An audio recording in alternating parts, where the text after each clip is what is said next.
Good morning. Good morning, ma'am. Good morning. Good morning. Good morning, ma'am. Good morning.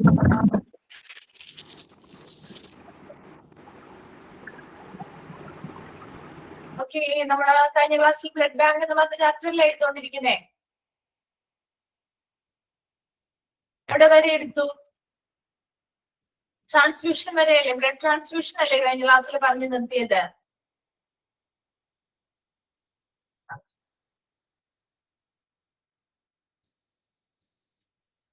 Okay, blood bank service എടുക്കണം അല്ലെ? Okay, blood transfusion മാത്രം നമ്മൾ just ആ ഒരു transfusion എന്താന്ന് മാത്രമല്ലേ പറഞ്ഞുള്ളൂ? ഫസ്റ്റ് സെന്റൻസ് മാത്രമല്ലേ പറഞ്ഞുള്ളൂ? കംപ്ലീറ്റ് ആയില്ലല്ലോ അത്. ഓക്കെ, ശരി, വായിച്ചു നോക്കിയിരുന്നോ? കഴിഞ്ഞ ക്ലാസ്സിൽ എടുത്ത ഭാഗമൊക്കെ വായിച്ചോ? ക്ലിയർ അല്ലേ? ഓക്കെ അല്ലേ? ശരി, ഓക്കെ, നമ്മൾ നെക്സ്റ്റ് ഭാഗത്തേക്ക് പോവാണേ. അപ്പൊ എന്താണ് ഒരു ബ്ലഡ് ട്രാൻസ്ഫ്യൂഷൻ എന്നാണ് നമ്മൾ പറഞ്ഞത്? എന്താണ് ഒരു ബ്ലഡ് ട്രാൻസ്ഫ്യൂഷൻ? എന്താന്നാ പഠിച്ചത്? നമ്മുടെ ബ്ലഡ് ട്രാൻസ്ഫ്യൂഷൻ എന്ന് പറഞ്ഞാൽ എന്താ? ബ്ലഡ് കൈമാറ്റം ചെയ്യുന്നു. ആരിൽ നിന്ന് ആരിലേക്ക്? ഒരു വ്യക്തിയിൽ നിന്ന് മറ്റൊരു വ്യക്തിയിലേക്ക്, അതായത് ഡോണറിൽ നിന്ന് റെസിപ്പിയന്റിലേക്ക് അല്ലെ? ഒരു വ്യക്തിയിൽ നിന്ന് മറ്റൊരു വ്യക്തിയിലേക്ക് ബ്ലഡ് അല്ലെങ്കിൽ ബ്ലഡോ അതിന്റെ കമ്പോണൻസോ ട്രാൻസ്ഫർ ചെയ്യുന്ന, അല്ലെങ്കിൽ എന്താണ്, ഒരു വ്യക്തിയുടെ ബ്ലഡ് കമ്പോണൻസ് മറ്റൊരു വ്യക്തിയുടെ ബ്ലഡ് സ്ട്രീമിലേക്ക് ട്രാൻസ്ഫർ ചെയ്യുന്ന ഒരു പ്രക്രിയയാണ് നമ്മൾ ബ്ലഡ് ട്രാൻസ്ഫ്യൂഷൻ എന്ന് പറയുന്നത്. അല്ലെങ്കിൽ നമുക്ക് എങ്ങനെ പറയാം? സിമ്പിൾ ആയിട്ട് ഡോണർ ടു പേഷ്യന്റ് അല്ലെങ്കിൽ ഡോണർ ടു റെസിപ്പിയന്റ് എന്നുള്ള രീതിയിലും പറയാം അല്ലെ? അത് ക്ലിയർ ആണല്ലോ? അണ്ടർലൈൻ ചെയ്തിട്ടുണ്ട്. എപ്പോഴും ചോദിക്കാറുണ്ട് ബ്ലഡ് ട്രാൻസ്ഫ്യൂഷൻ എന്താണ് എന്നുള്ളത്. Process in which blood components are transferred from one person into the bloodstream of another person എന്ന് ചോദിക്കാറുണ്ട്. ഏത് പ്രോസസ് ആണെന്ന് ചോദിക്കാറുണ്ട്. അപ്പൊ അതുകൊണ്ട് അതൊന്ന് നോട്ട് ചെയ്യണം കേട്ടോ. നെക്സ്റ്റ് പറയുന്നത്, it comes into act especially as a life-saving process for the recipient when there is a large loss of blood cells through bleeding or depression of the bone marrow. അപ്പൊ ഇവിടെ നമുക്കറിയാം ഒരു blood transfusion എന്ന് പറയുന്നത് ഒരു life saving process ആണ് അല്ലെ? ശരിയല്ലേ? ഒരു ജീവൻ രക്ഷിക്കുന്ന പ്രവർത്തനമാണ്. ആണോ? അല്ലെ? ഒരു ബ്ലഡ് ട്രാൻസ്ഫ്യൂഷൻ അല്ലെങ്കിൽ ഒരു ബ്ലഡ് കൈമാറ്റം ചെയ്യാന്ന് പറഞ്ഞ ഒരു ലൈഫ് സേവിങ് പ്രോസസ് ആണ് അല്ലെ? ആരുടെ ജീവൻ രക്ഷിക്കുന്നത്? റെസിപ്പിയന്റിന്റെ അല്ലെ? അത് സ്വീകരിക്കുന്ന ആളുടെ ജീവൻ രക്ഷിക്കുന്നതിന് വേണ്ടിയുള്ള ഒരു പ്രവർത്തനമാണ് ശരിക്കും ബ്ലഡ് ട്രാൻസ്ഫ്യൂഷൻ എന്ന് പറയുന്നത്. When there is a large loss of blood cells, അപ്പൊ അവർക്ക് എന്തെങ്കിലും രീതിയിൽ ആക്സിഡൻസോ മറ്റെന്തെങ്കിലും ഇഞ്ചുറീസോ കാര്യങ്ങളൊക്കെ വഴി, ഇപ്പൊ എന്തെങ്കിലും സർജറീസ് കഴിഞ്ഞിട്ടോ ഒക്കെ ഒരുപാട് ബ്ലഡ് അവരുടെ ബോഡിയിൽ നിന്ന് നഷ്ടമായിട്ടുണ്ടെങ്കിൽ അല്ലെ? അത്തരം സന്ദർഭങ്ങൾ, അപ്പൊ അങ്ങനെ ബ്ലീഡിങ്ങോ കാര്യങ്ങളോ ഒക്കെ ഉള്ള പല സാഹചര്യങ്ങൾ കൊണ്ടും ബ്ലീഡിങ് വരാം അല്ലെ? ഒരു ആക്സിഡന്റ് സംഭവിച്ചാൽ ബ്ലീഡിങ് വരാം, അല്ലെങ്കിൽ മറ്റെന്തെങ്കിലും വലിയ രീതിയിലുള്ള ഇഞ്ചുറീസ് വേറെ എന്തെങ്കിലും കേസുകളിൽ വന്നിട്ടുണ്ടെങ്കിൽ, അല്ലെങ്കിൽ വലിയ രീതിയിലുള്ള സർജറികളുമായി ബന്ധപ്പെട്ടൊക്കെ പേഷ്യൻസിന് ബ്ലീഡിങ് വരാം അല്ലെ? അപ്പൊ അതിലൂടെ ഒരുപാട് ബ്ലഡ് അവരുടെ ശരീരത്തിൽ നിന്നും നഷ്ടമാകാം. സോ അത്തരം സന്ദർഭങ്ങളിൽ അതുപോലെ തന്നെ depression of the bone marrow depression എന്ന് പറഞ്ഞു കഴിഞ്ഞാൽ എന്താണ് ബോൺ മാരോ? അസ്ഥിമജ്ജ കേട്ടിട്ടുണ്ടോ? ബോൺസിനുള്ളിലുള്ള സോഫ്റ്റ് ടിഷ്യൂസിനെയാണ് നമ്മള് ബോൺ മാരോ അല്ലെങ്കിൽ അസ്ഥിമജ്ജ എന്ന് പറയുന്നത്. മജ്ജ മാറ്റി വെക്കൽ ശസ്ത്രക്രിയ അതൊക്കെ നീ കേട്ടിട്ടില്ലേ? മലയാളത്തില് പറയുന്നത് കേട്ടിട്ടില്ലേ? ബോൺ മാരോ ട്രാൻസ്പ്ലാന്റേഷൻ എന്നൊക്കെ കേട്ടിട്ടില്ലേ? അത് ഇവിടെ ബോൺ മാരോ എന്ന് പറയുന്നത്, ബോൺ മാരോ ഡിപ്രഷൻ എന്ന് പറഞ്ഞാല് നമ്മുടെ ഈ ഒരു ബോൺസിനുള്ളിലുള്ള സോഫ്റ്റ് ടിഷ്യൂസിനെയാണ് നമ്മള് അസ്ഥിമജ്ജ അല്ലെങ്കിൽ ബോൺ മാരോ എന്ന് പറയുന്നത്. ഈ ബോൺ മാരോയുടെ ഈ അസ്ഥിമജ്ജയുടെ ഉള്ളിലാണ് നമ്മുടെ രക്തകോശങ്ങളായിട്ടുള്ള RBC, WBC, പ്ലേറ്റ്ലെറ്റ് മുതലായവ നിർമ്മിക്കുന്നത്. ഈ അസ്ഥിമജ്ജയിലാണ് ഇത് നിർമ്മിക്കുക, ഈ രക്തകോശങ്ങളൊക്കെ നിർമ്മിക്കുന്നത്. സോ അപ്പൊ ഈ ഒരു മജ്ജയുടെ പ്രവർത്തനം കുറയുന്നത് എന്തിന്റെ എണ്ണത്തിലും കുറവ് വരും? മജ്ജയുടെ പ്രവർത്തനം കുറയുന്നു, അവിടെ നിർമ്മിക്കപ്പെടുന്ന രക്തകോശങ്ങളുടെ എണ്ണത്തിലും കുറവ് വരും ഇല്ലേ?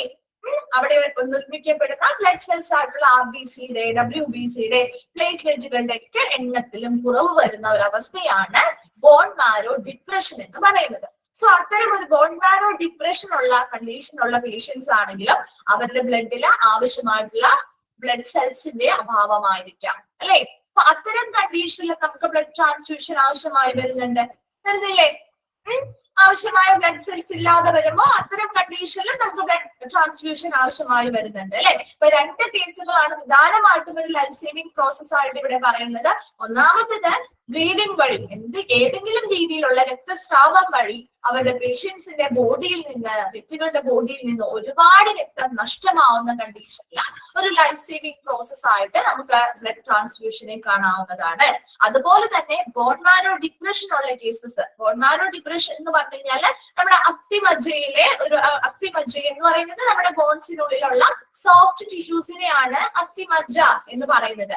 ആ ഒരു മജ്ജയിലാണ് നമ്മുടെ രക്തകോശങ്ങളായിട്ടുള്ള RBC, WBC, പ്ലേറ്റ്ലെറ്റ്സ് മുതലായവയ്ക്ക് നിർമ്മിക്കുന്നത്. അപ്പൊ ഇത്തരം ഈ ഒരു അസ്ഥിമജ്ജയുടെ പ്രവർത്തനങ്ങൾ കുറയുന്നത് രക്തകോശങ്ങളുടെ എണ്ണത്തിലും കുറവ് വരുന്നതിന് കാരണമാകുന്നു. ഈ ഒരു കണ്ടീഷൻ അല്ലെങ്കിൽ ഈ ഒരു അവസ്ഥയാണ് നമ്മൾ ബോൺ മാരോ ഡിപ്രഷൻ അല്ലെങ്കിൽ അസ്ഥിമജ്ജയുമായി ബന്ധപ്പെട്ട ആ ഒരു വിഷാദം, അസ്ഥിമജ്ജ വിഷാദം എന്നുള്ളത് ടേം കൊണ്ട് യൂസ് ചെയ്യുന്നത്. അപ്പൊ ഈ ഒരു കണ്ടീഷനിലും നമ്മുടെ ആവശ്യമായിട്ടുള്ള ബ്ലഡ് സെൽസ് നമ്മുടെ ബോഡിയിൽ ഉണ്ടാവാത്ത ഒരു അവസ്ഥയാണ്. അപ്പൊ അതുകൊണ്ട് തന്നെ അത്തരം കണ്ടീഷനിലും ഒരു ലൈഫ് സേവിംഗ് പ്രോസസ് ആയിട്ട് നമുക്ക് ബ്ലഡ് ട്രാൻസ്ഫ്യൂഷൻ ആവശ്യമായി വരുന്നുണ്ട്. ക്ലിയർ ആണോ ഇത്?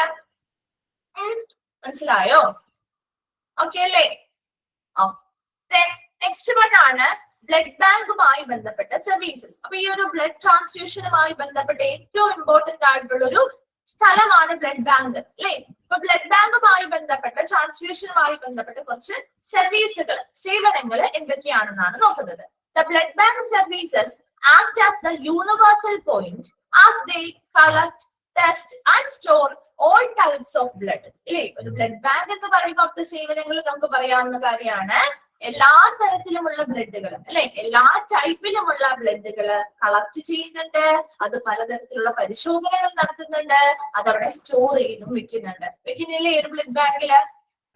ഏത് ടൈപ്പ് ഓഫ് ബ്ലഡ് നമുക്ക് അവിടെ ചെന്നാൽ കിട്ടും അല്ലെ. ഏത് ബ്ലഡ് വേണോ അത് നമുക്ക് അവിടെ ആ ഒരു ടൈപ്പ് ഓഫ് ബ്ലഡ് അവിടെ കളക്ട് ചെയ്ത് ടെസ്റ്റ് ചെയ്യുന്നു, സ്റ്റോർ ചെയ്ത് വെക്കുകയും ചെയ്യുന്നുണ്ട്.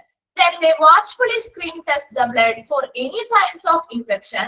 Other than screening of infection, they also check the blood type, whether type A, B, AB or O, and whether it is RH negative or RH positive. അപ്പൊ നമ്മളിവിടെ blood ബാങ്കിൽ ഈ പറയുന്ന എന്തെങ്കിലും ഇൻഫെക്ഷൻസ് ഉണ്ടോ, കാര്യങ്ങളുണ്ടോ, ഇൻഫെക്ഷൻസ് ഉണ്ടോ, ബ്ലഡിൽ എന്തെങ്കിലും സൈൻസ് ഓഫ് ഇൻഫെക്ഷൻ കാണുന്നുണ്ടോ എന്നൊക്കെ കൃത്യമായിട്ട് നമ്മൾ സ്ക്രീൻ ടെസ്റ്റുകൾ ചെയ്യും അല്ലെ. ശ്രദ്ധപൂർവ്വം വാച്ച് ചെയ്യുന്നൊക്കെ നമ്മൾ പഠിച്ചില്ലേ? ടെസ്റ്റുകളുമായി ബന്ധപ്പെട്ട് പഠിച്ചില്ലായിരുന്നോ? അത് മാത്രമല്ല, അപ്പൊ ഇൻഫെക്ഷൻ ഉണ്ടോ എന്ന് മാത്രമല്ലല്ലോ അവിടെ പരിശോധിക്കുന്നത്, ആണോ? ഇൻഫെക്ഷൻ ഉണ്ടോ എന്ന് മാത്രമല്ല പരിശോധിക്കുന്നത് അല്ലെ. ഒന്ന് നമുക്ക് കിട്ടിയിട്ടുള്ള ആ ഒരു ബ്ലഡിന്റെ ടൈപ്പ് ഏതാണ് അല്ലെ. എ ആണോ, ബി ആണോ, AB ആണോ, O ആണോ, അതുപോലെ തന്നെ അത് RH പോസിറ്റീവ് ആണോ, നെഗറ്റീവ് ആണോ എന്നും കൂടി ഇവിടെ പരിശോധന നടത്തുന്നുണ്ട് ഉണ്ടല്ലോ അല്ലെ. ഇതൊക്കെ നമ്മൾ ഓൾറെഡി പഠിച്ചു കഴിഞ്ഞ കാര്യങ്ങളാണ്. Next one പറയുന്നത് the compatibility testing is done to find out if a particular unit of blood can be transferred safely into a certain patient. അതുപോലെ തന്നെ അനുയോജ്യതാ പരിശോധനകൾ നടത്തുന്നുണ്ട് ഇല്ലേ. ഈ പറയുന്ന പർട്ടിക്കുലർ യൂണിറ്റ് ഓഫ് ബ്ലഡ് ഒരു വ്യക്തിയിൽ നിന്ന് മറ്റൊരു വ്യക്തിയിലേക്ക് നമുക്ക് വളരെ സേഫ് ആയിട്ട് ട്രാൻസ്ഫർ ചെയ്യാൻ സാധിക്കുമോ അല്ലെ. അത് അറിയാൻ വേണ്ടിയിട്ട് ഈ രണ്ട് കൂട്ടരുടെയും ബ്ലഡുകൾ തമ്മിലുള്ള കമ്പാറ്റബിലിറ്റി ടെസ്റ്റിംഗിൽ അനുയോജ്യതാ പരിശോധനകളും ഒരു ബ്ലഡ് ബാങ്കുമായി ബന്ധപ്പെട്ട് ട്രാൻസ്ഫ്യൂഷനുമായി ബന്ധപ്പെട്ട് നടക്കുന്നുണ്ട്. ക്ലിയർ ആണോ? അപ്പൊ ബ്ലഡ് ബാങ്കുമായി ബന്ധപ്പെട്ട സർവീസുകള്, ബ്ലഡ് ബാങ്ക് എന്ന് പറയുന്ന ഒരു യൂണിവേഴ്സൽ പോയിന്റ് ആണ് അല്ലെ. അവിടെ എല്ലാ തരത്തിലുമുള്ള ബ്ലഡ് ടൈപ്പുകളും കളക്ട് ചെയ്യുന്നുണ്ട്, ടെസ്റ്റ് ചെയ്യുന്നുണ്ട്, അത് സ്റ്റോർ ചെയ്ത് വെക്കുകയും ചെയ്യുന്നുണ്ട്. അതുപോലെ തന്നെ they watchfully screen test the blood for any signs of infection. എന്തെങ്കിലും തരത്തിലുള്ള ഇൻഫെക്ഷൻ ഉണ്ടോ എന്ന് വളരെ ശ്രദ്ധാപൂർവം പരിശോധിക്കുകയും, ഇൻഫെക്ഷൻ ഉണ്ടോ എന്ന് മാത്രമല്ല പരിശോധിക്കുന്നത് അല്ലെ. they also check the blood type, whether type AB or O, and whether it is RH positive or negative അല്ലെ. ഇത്രയും കാര്യങ്ങൾ പരിശോധിക്കുന്നുണ്ട്. അതുപോലെ തന്നെ അനുയോജ്യതാ പരിശോധനകളും നടത്തുന്നുണ്ട്. അതിലൂടെ ആ ഒരു പർട്ടിക്കുലർ യൂണിറ്റ് ഓഫ് ബ്ലഡ് വളരെ സേഫ് ആയിട്ട് നമുക്ക് പേഷ്യൻസിന്റെ ബോഡിയിലേക്ക് കൊടുക്കാൻ സാധിക്കുമോ എന്നും തിരിച്ചറിയുന്നുണ്ട്. ക്ലിയർ ആണോ? അവിടെ വരെ വേഗം ഒന്ന് വായിച്ചു നോക്കിയേ ആ ഒരു ട്രാൻസ്ഫ്യൂഷൻ മുതലുള്ള ഭാഗം കേട്ടോ. വേഗം ഒന്ന് വായിച്ചു നോക്കാം, എന്നിട്ട് റിപ്ലൈ ചെയ്യണേ.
ഓക്കെ, ക്ലിയർ അല്ലേ? ഓക്കെ അല്ലേ? ബോൺമാനെ ജസ്റ്റ് മനസ്സിലാക്കിയാൽ മതി. അത് എന്താണെന്നൊന്നും ചോദിക്കില്ല കേട്ടോ. ജസ്റ്റ് അത് എന്താണെന്ന് വെച്ച് പറഞ്ഞു തന്നതാണ് നിങ്ങൾക്ക്. ഒന്ന് മനസ്സിലാക്കിയിരിക്കണമല്ലോ. എന്ത് ടേം പറയുമ്പോഴും നമ്മളത് എന്താണെന്ന് മനസ്സിലാക്കി വെക്കേണ്ടത്. എന്നാലാണല്ലോ അതിന്റെ മീനിങ് കറക്റ്റ് ആയിട്ട് നിങ്ങളിലേക്ക് എത്തുള്ളൂ. അതിന് വേണ്ടിയിട്ട് പറഞ്ഞതാണ് കേട്ടോ. ജസ്റ്റ് ഒന്ന് മനസ്സിലാക്കി വെച്ചാൽ മതി.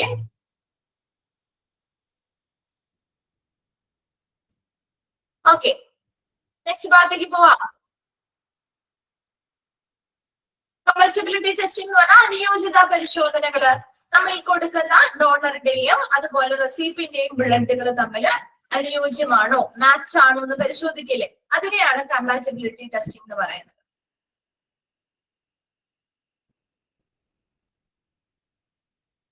ഓക്കെ, നെക്സ്റ്റ് ഭാഗത്തേക്ക് പോവാലോ. ഓക്കെ അല്ലേ? ശരി, നെക്സ്റ്റ് വൺ ആണ് non. If your blood type is O negative, you are the universal donor who can transfer your blood to almost everyone. Or if your blood type is AB positive, you act as a universal recipient. അപ്പോൾ നിങ്ങൾ പണ്ട് മുതലേ നമ്മൾ കേട്ടിട്ടും പഠിച്ചിട്ടുള്ള കാര്യമാണ് universal donor, universal recipient. കേട്ടിട്ടുണ്ടോ ഡാമ? സാർവത്രിക ദാതാവ്, സാർവത്രിക സ്വീകർത്താവ് കേട്ടിട്ടുണ്ടോ? ആ ഒരു ടേം കേട്ടിട്ടുണ്ടോ? ഉണ്ട്. അപ്പോ ആരാണ് സാർവത്രിക ദാതാവ് അല്ലെങ്കിൽ യൂണിവേഴ്സൽ ഡോണർ എന്നറിയപ്പെടുന്ന ബ്ലഡ് ഗ്രൂപ്പ് ഏതാ?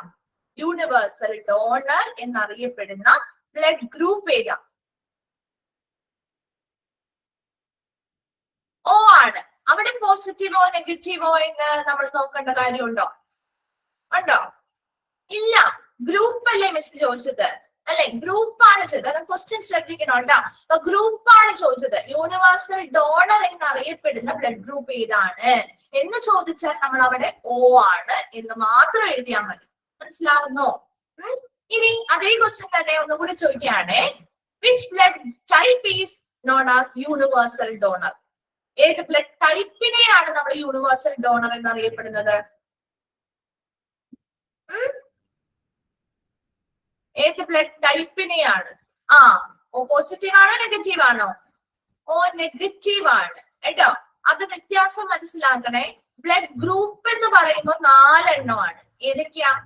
A B, A B O. Type എന്ന് പറയുമ്പോഴോ, ബ്ലഡ് ടൈപ്പ് എന്ന് പറയുമ്പോ 4 എണ്ണത്തിന്റെയും പോസിറ്റീവും നെഗറ്റീവും വരും. മനസ്സിലായോ? 8 എണ്ണമായോ? RS പോസിറ്റീവ് ആണോ നെഗറ്റീവ് ആണോ എന്നത് കൂടി ടൈപ്പിൽ വരുമ്പോ വരും. അപ്പൊ ആ ക്വസ്റ്റ്യൻ വരുമ്പോ എപ്പോഴും നിങ്ങൾ ഏതൊരു ക്വസ്റ്റ്യൻ വരുമ്പോഴോ നിങ്ങൾ അതൊന്നുകൂടി വായിച്ചിട്ട് വേണം ആൻസർ ചെയ്യാൻ. ചെറിയ രീതിയിലുള്ള ഒരു മിസ്റ്റേക്ക് പോലും നിങ്ങളുടെ മാർക്ക് കളയാം. അപ്പൊ അതുകൊണ്ട് തന്നെ കുറച്ചും കൂടി ഒന്ന് ഡീറ്റെയിൽ ആയിട്ട് വായിച്ചിട്ട് വേണം നിങ്ങൾ ആ ഒരു ആൻസർ ചെയ്യാനായിട്ട്. പ്രത്യേകിച്ച് നമ്മുടെ യൂണിവേഴ്സൽ ഡോണർ നമുക്ക് അറിയാവുന്ന ക്വസ്റ്റ്യൻ ആയിരിക്കും അല്ലെ. യൂണിവേഴ്സൽ ഡോണർ ഏതാണ്, യൂണിവേഴ്സൽ റെസിപ്പിയന്റ് ഏതാണെന്ന് ഇപ്പൊ ചോദ്യം വരാറുണ്ട്. അപ്പൊ അങ്ങനെ ചോദിക്കുമ്പോ കൃത്യമായിട്ട് നമ്മൾ ആൻസർ ചെയ്യുന്ന ക്വസ്റ്റ്യൻ നന്നോട്ട് വായിച്ചിരിക്കണം. അപ്പൊ അതില് ഏതാണ്? ചിലർക്ക് മാറിപ്പോ യൂണിവേഴ്സൽ ഡോണർ ഏതാണെന്ന് മാറിപ്പോ, യൂണിവേഴ്സൽ റെസിപ്പിയന്റ് ഏതാണെന്ന് മാറിപ്പോ. അപ്പൊ അങ്ങനെയുള്ളവരാണെങ്കിൽ രണ്ടും പഠിക്കാൻ പറ്റുന്നതാണ് ഏറ്റവും ബെസ്റ്റ്. ഇനി അങ്ങനെ രണ്ടും പഠിച്ചിട്ട് മറന്നു പോവുകയാണെങ്കിൽ ഏതെങ്കിലും ഒരെണ്ണമെങ്കിലും വ്യക്തമായിട്ട് പഠിച്ചു വെക്കാം. അപ്പൊ നിങ്ങൾക്ക് അറിയാലോ, എ ബിയും ഉണ്ട്, ഓ ഉണ്ട്. അതിൽ ഏതാണ് യൂണിവേഴ്സൽ ഡോണർ എന്ന് പഠിക്കാം. അല്ലെങ്കിൽ യൂണിവേഴ്സൽ റെസിപ്പിയന്റ് എന്നത് ഏതെങ്കിലും ഒന്നും പഠിച്ചാൽ ഓട്ടോമാറ്റിക്കലി മറ്റേതായിരിക്കും അടുത്തത് മനസ്സിലാക്കാൻ പറ്റുമല്ലോ. അങ്ങനെയെങ്കിലും പഠിച്ചു വെച്ചിരിക്കുക കേട്ടോ. എല്ലാവർക്കും ചിലപ്പോ ഒരേ കപ്പാസിറ്റി ആയിരിക്കണം എന്നില്ല. നമുക്ക് ബൈ ഹാർട്ട് ചെയ്യാനോ അല്ലെങ്കിൽ ഓർമ്മ വെക്കാനൊക്കെ എല്ലാവർക്കും ഒരേ കപ്പാസിറ്റി ആവണമെന്നില്ല. അപ്പൊ നിങ്ങൾക്ക് എളുപ്പമുള്ള രീതി ഏതാണോ അത് നിങ്ങൾ തന്നെ സെലക്ട് ചെയ്ത് നിങ്ങൾ തന്നെ പഠിച്ചു വെക്കണം കേട്ടോ. ചോദിക്കാറുണ്ട്. അപ്പൊ അത് ഒന്ന് എഴുതി വെച്ചോ. അറിയാത്തവരുണ്ടെങ്കിൽ ഒന്ന് എഴുതി വെക്കുക കേട്ടോ. How many blood groups are present എന്ന് ചോദിച്ചാൽ എത്രയാണ്? നമ്മൾ സാധാരണയായിട്ട് എത്ര ബ്ലഡ് ഗ്രൂപ്പ് ഉണ്ടെന്നാ പറയുന്നത്? എന്താണ് ഒരു റിപ്ലൈ ഇല്ലാതെ? 4 അല്ലെ, 4 ബ്ലഡ് ഗ്രൂപ്പ് ആണ് നമ്മൾ പറയാം. അത് അറിയാത്തവരുണ്ടെങ്കിൽ എഴുതി വെക്കാം കേട്ടോ. അറിയാത്തവരുണ്ടെങ്കിൽ ഒന്ന് എഴുതി വെക്കാം. അത് ചോദിക്കുകയാണെങ്കിൽ 4 ആണ്. അത് ഏതൊക്കെയാ വരുന്നേ? അത് മിസ് പറഞ്ഞു തരാം കേട്ടോ. പറയാണ് നിങ്ങൾ അതൊന്ന് ശ്രദ്ധിക്കണം. കുറച്ച് കാര്യങ്ങളുണ്ട് കേട്ടോ. അത് അതിന്റെ കൂടെ പറഞ്ഞു തരാൻ വേണ്ടിയിട്ട് മിസ് കഴിഞ്ഞ ക്ലാസ്സിൽ അത് പറയാതിരുന്നത്. അപ്പൊ അത് അറിയാത്തവരുണ്ടെങ്കിൽ how many blood groups are present എന്ന് ചോദിച്ചാൽ നമ്മൾ സാധാരണയായിട്ട് 4 ബ്ലഡ് ഗ്രൂപ്പ്സ് ആണ് പറയുന്നത് അല്ലെ. അതിന്റെ 4 എഴുതാം. അതിന്റെ ബ്രാക്കറ്റിൽ ഏതൊക്കെയാണെന്നും കൂടി ഒന്ന് എഴുതി വെക്കാം. ABO. എഴുതുന്നുണ്ടോ? കിട്ടാത്തവരല്ലെങ്കിൽ എല്ലാവർക്കും അറിയണമെന്നില്ല കേട്ടോ. അതുകൊണ്ടാണ് മിസ് ബേസിക് ആയിട്ടുള്ള കാര്യങ്ങൾ തുടങ്ങി പറയുന്നത്. അറിയാത്തവരുണ്ടെങ്കിൽ എഴുതി വെക്കാം. ഇപ്പൊ കിട്ടുന്നത് മാത്രം ആലോചിച്ചിട്ട് കാര്യമില്ല. ഇനി കുറച്ച് കഴിയുമ്പോൾ നിങ്ങൾ മെയിൻ എക്സാമിന് വേണ്ടിയിട്ടൊക്കെ പഠിക്കാൻ എടുക്കുന്ന സമയത്ത് അറിയില്ല എന്ന് വരരുത് കേട്ടോ. അപ്പൊ അതിന് വേണ്ടിയിട്ടാണ്. അത് നോട്ട് ചെയ്തോ? ഓക്കെ. ഇനി how many how many blood types R present എന്ന് ചോദിച്ചാലോ എത്രയാണ്? ബ്ലഡ് ടൈപ്പ് എന്ന് ചോദിക്കുമ്പോ 8 എണ്ണമാണ് അല്ലെ? ബ്ലഡ് ടൈപ്പ് എന്ന് ചോദിക്കുമ്പോ 8 എണ്ണം. അതെങ്ങനെയാ? എയുടെ പോസിറ്റീവും നെഗറ്റീവും, ബിയുടെ പോസിറ്റീവും നെഗറ്റീവും, എബിയുടെ പോസിറ്റീവും നെഗറ്റീവും, ഒയുടെ പോസിറ്റീവും നെഗറ്റീവും. അതും ഒന്ന് എഴുതി വെക്കാം കേട്ടോ. നിങ്ങൾക്ക് മനസ്സിലാവുന്ന ഭാഷയിൽ എഴുതിയാൽ മതി കേട്ടോ. നിങ്ങൾ ഇവിടെ പറയുന്നത് മിസ് പറഞ്ഞതിന്റെ പോലെ ഒന്നും എഴുതണ്ട. നിങ്ങൾക്ക് എങ്ങനെയാണോ മനസ്സിലാവുന്നത് അതേ രീതിയിൽ നിങ്ങൾക്ക് ആൻസർ ചെയ്യാൻ പറ്റണം. അത്ര മാത്രമേ ഉള്ളൂ കേട്ടോ. ഓക്കെ, അത് നോട്ട് ചെയ്തോ?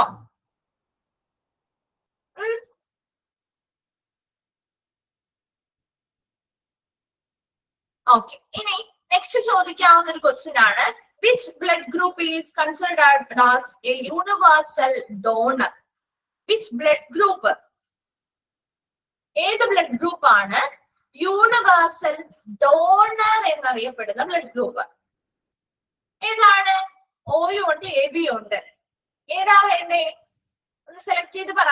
ഓപ്ഷൻസിൽ നിന്ന് നിങ്ങൾ തന്നെ സെലക്ട് ചെയ്ത്, നിങ്ങൾ തന്നെ ഓപ്ഷൻ എടുത്ത് നിങ്ങൾ തന്നെ സെലക്ട് ചെയ്യുന്നു അല്ലെ? ഏതാണ്? ആണോ? ഉറപ്പാണോ? ഉറപ്പാണോ? ഓക്കെ. അപ്പൊ ഓ ബ്ലഡ് ഗ്രൂപ്പ് കേട്ടോ. അപ്പൊ അവിടെ ചോദിക്കുന്ന ക്വസ്റ്റ്യൻ നിങ്ങൾ ശ്രദ്ധിക്കണം. ഏത് ബ്ലഡ് ഗ്രൂപ്പ് ആണ് എന്ന് ചോദിച്ചാൽ നമ്മൾ ആ ഗ്രൂപ്പിന്റെ പേര് മാത്രം എഴുതിയാൽ മതി, അല്ലെങ്കിൽ സെലക്ട് ചെയ്താൽ മതി. അപ്പൊ അത് ഏത് ഗ്രൂപ്പാ വരിക? ഏത് ഗ്രൂപ്പാ? ഓ ഗ്രൂപ്പ് അല്ലെ? അപ്പൊ അതൊന്ന് എഴുതി വെച്ചേ. ചോദിക്കാട്ടോ, മാറിപ്പോവാവുന്ന ക്വസ്റ്റ്യൻസ് ആണ്. Which blood group is considered as universal donor എന്ന് ചോദിച്ചാല് ഏത് ബ്ലഡ് ഗ്രൂപ്പ് ആണ്? ഓ ഗ്രൂപ്പ്. ഒന്ന് എഴുതി വെക്കാട്ടോ.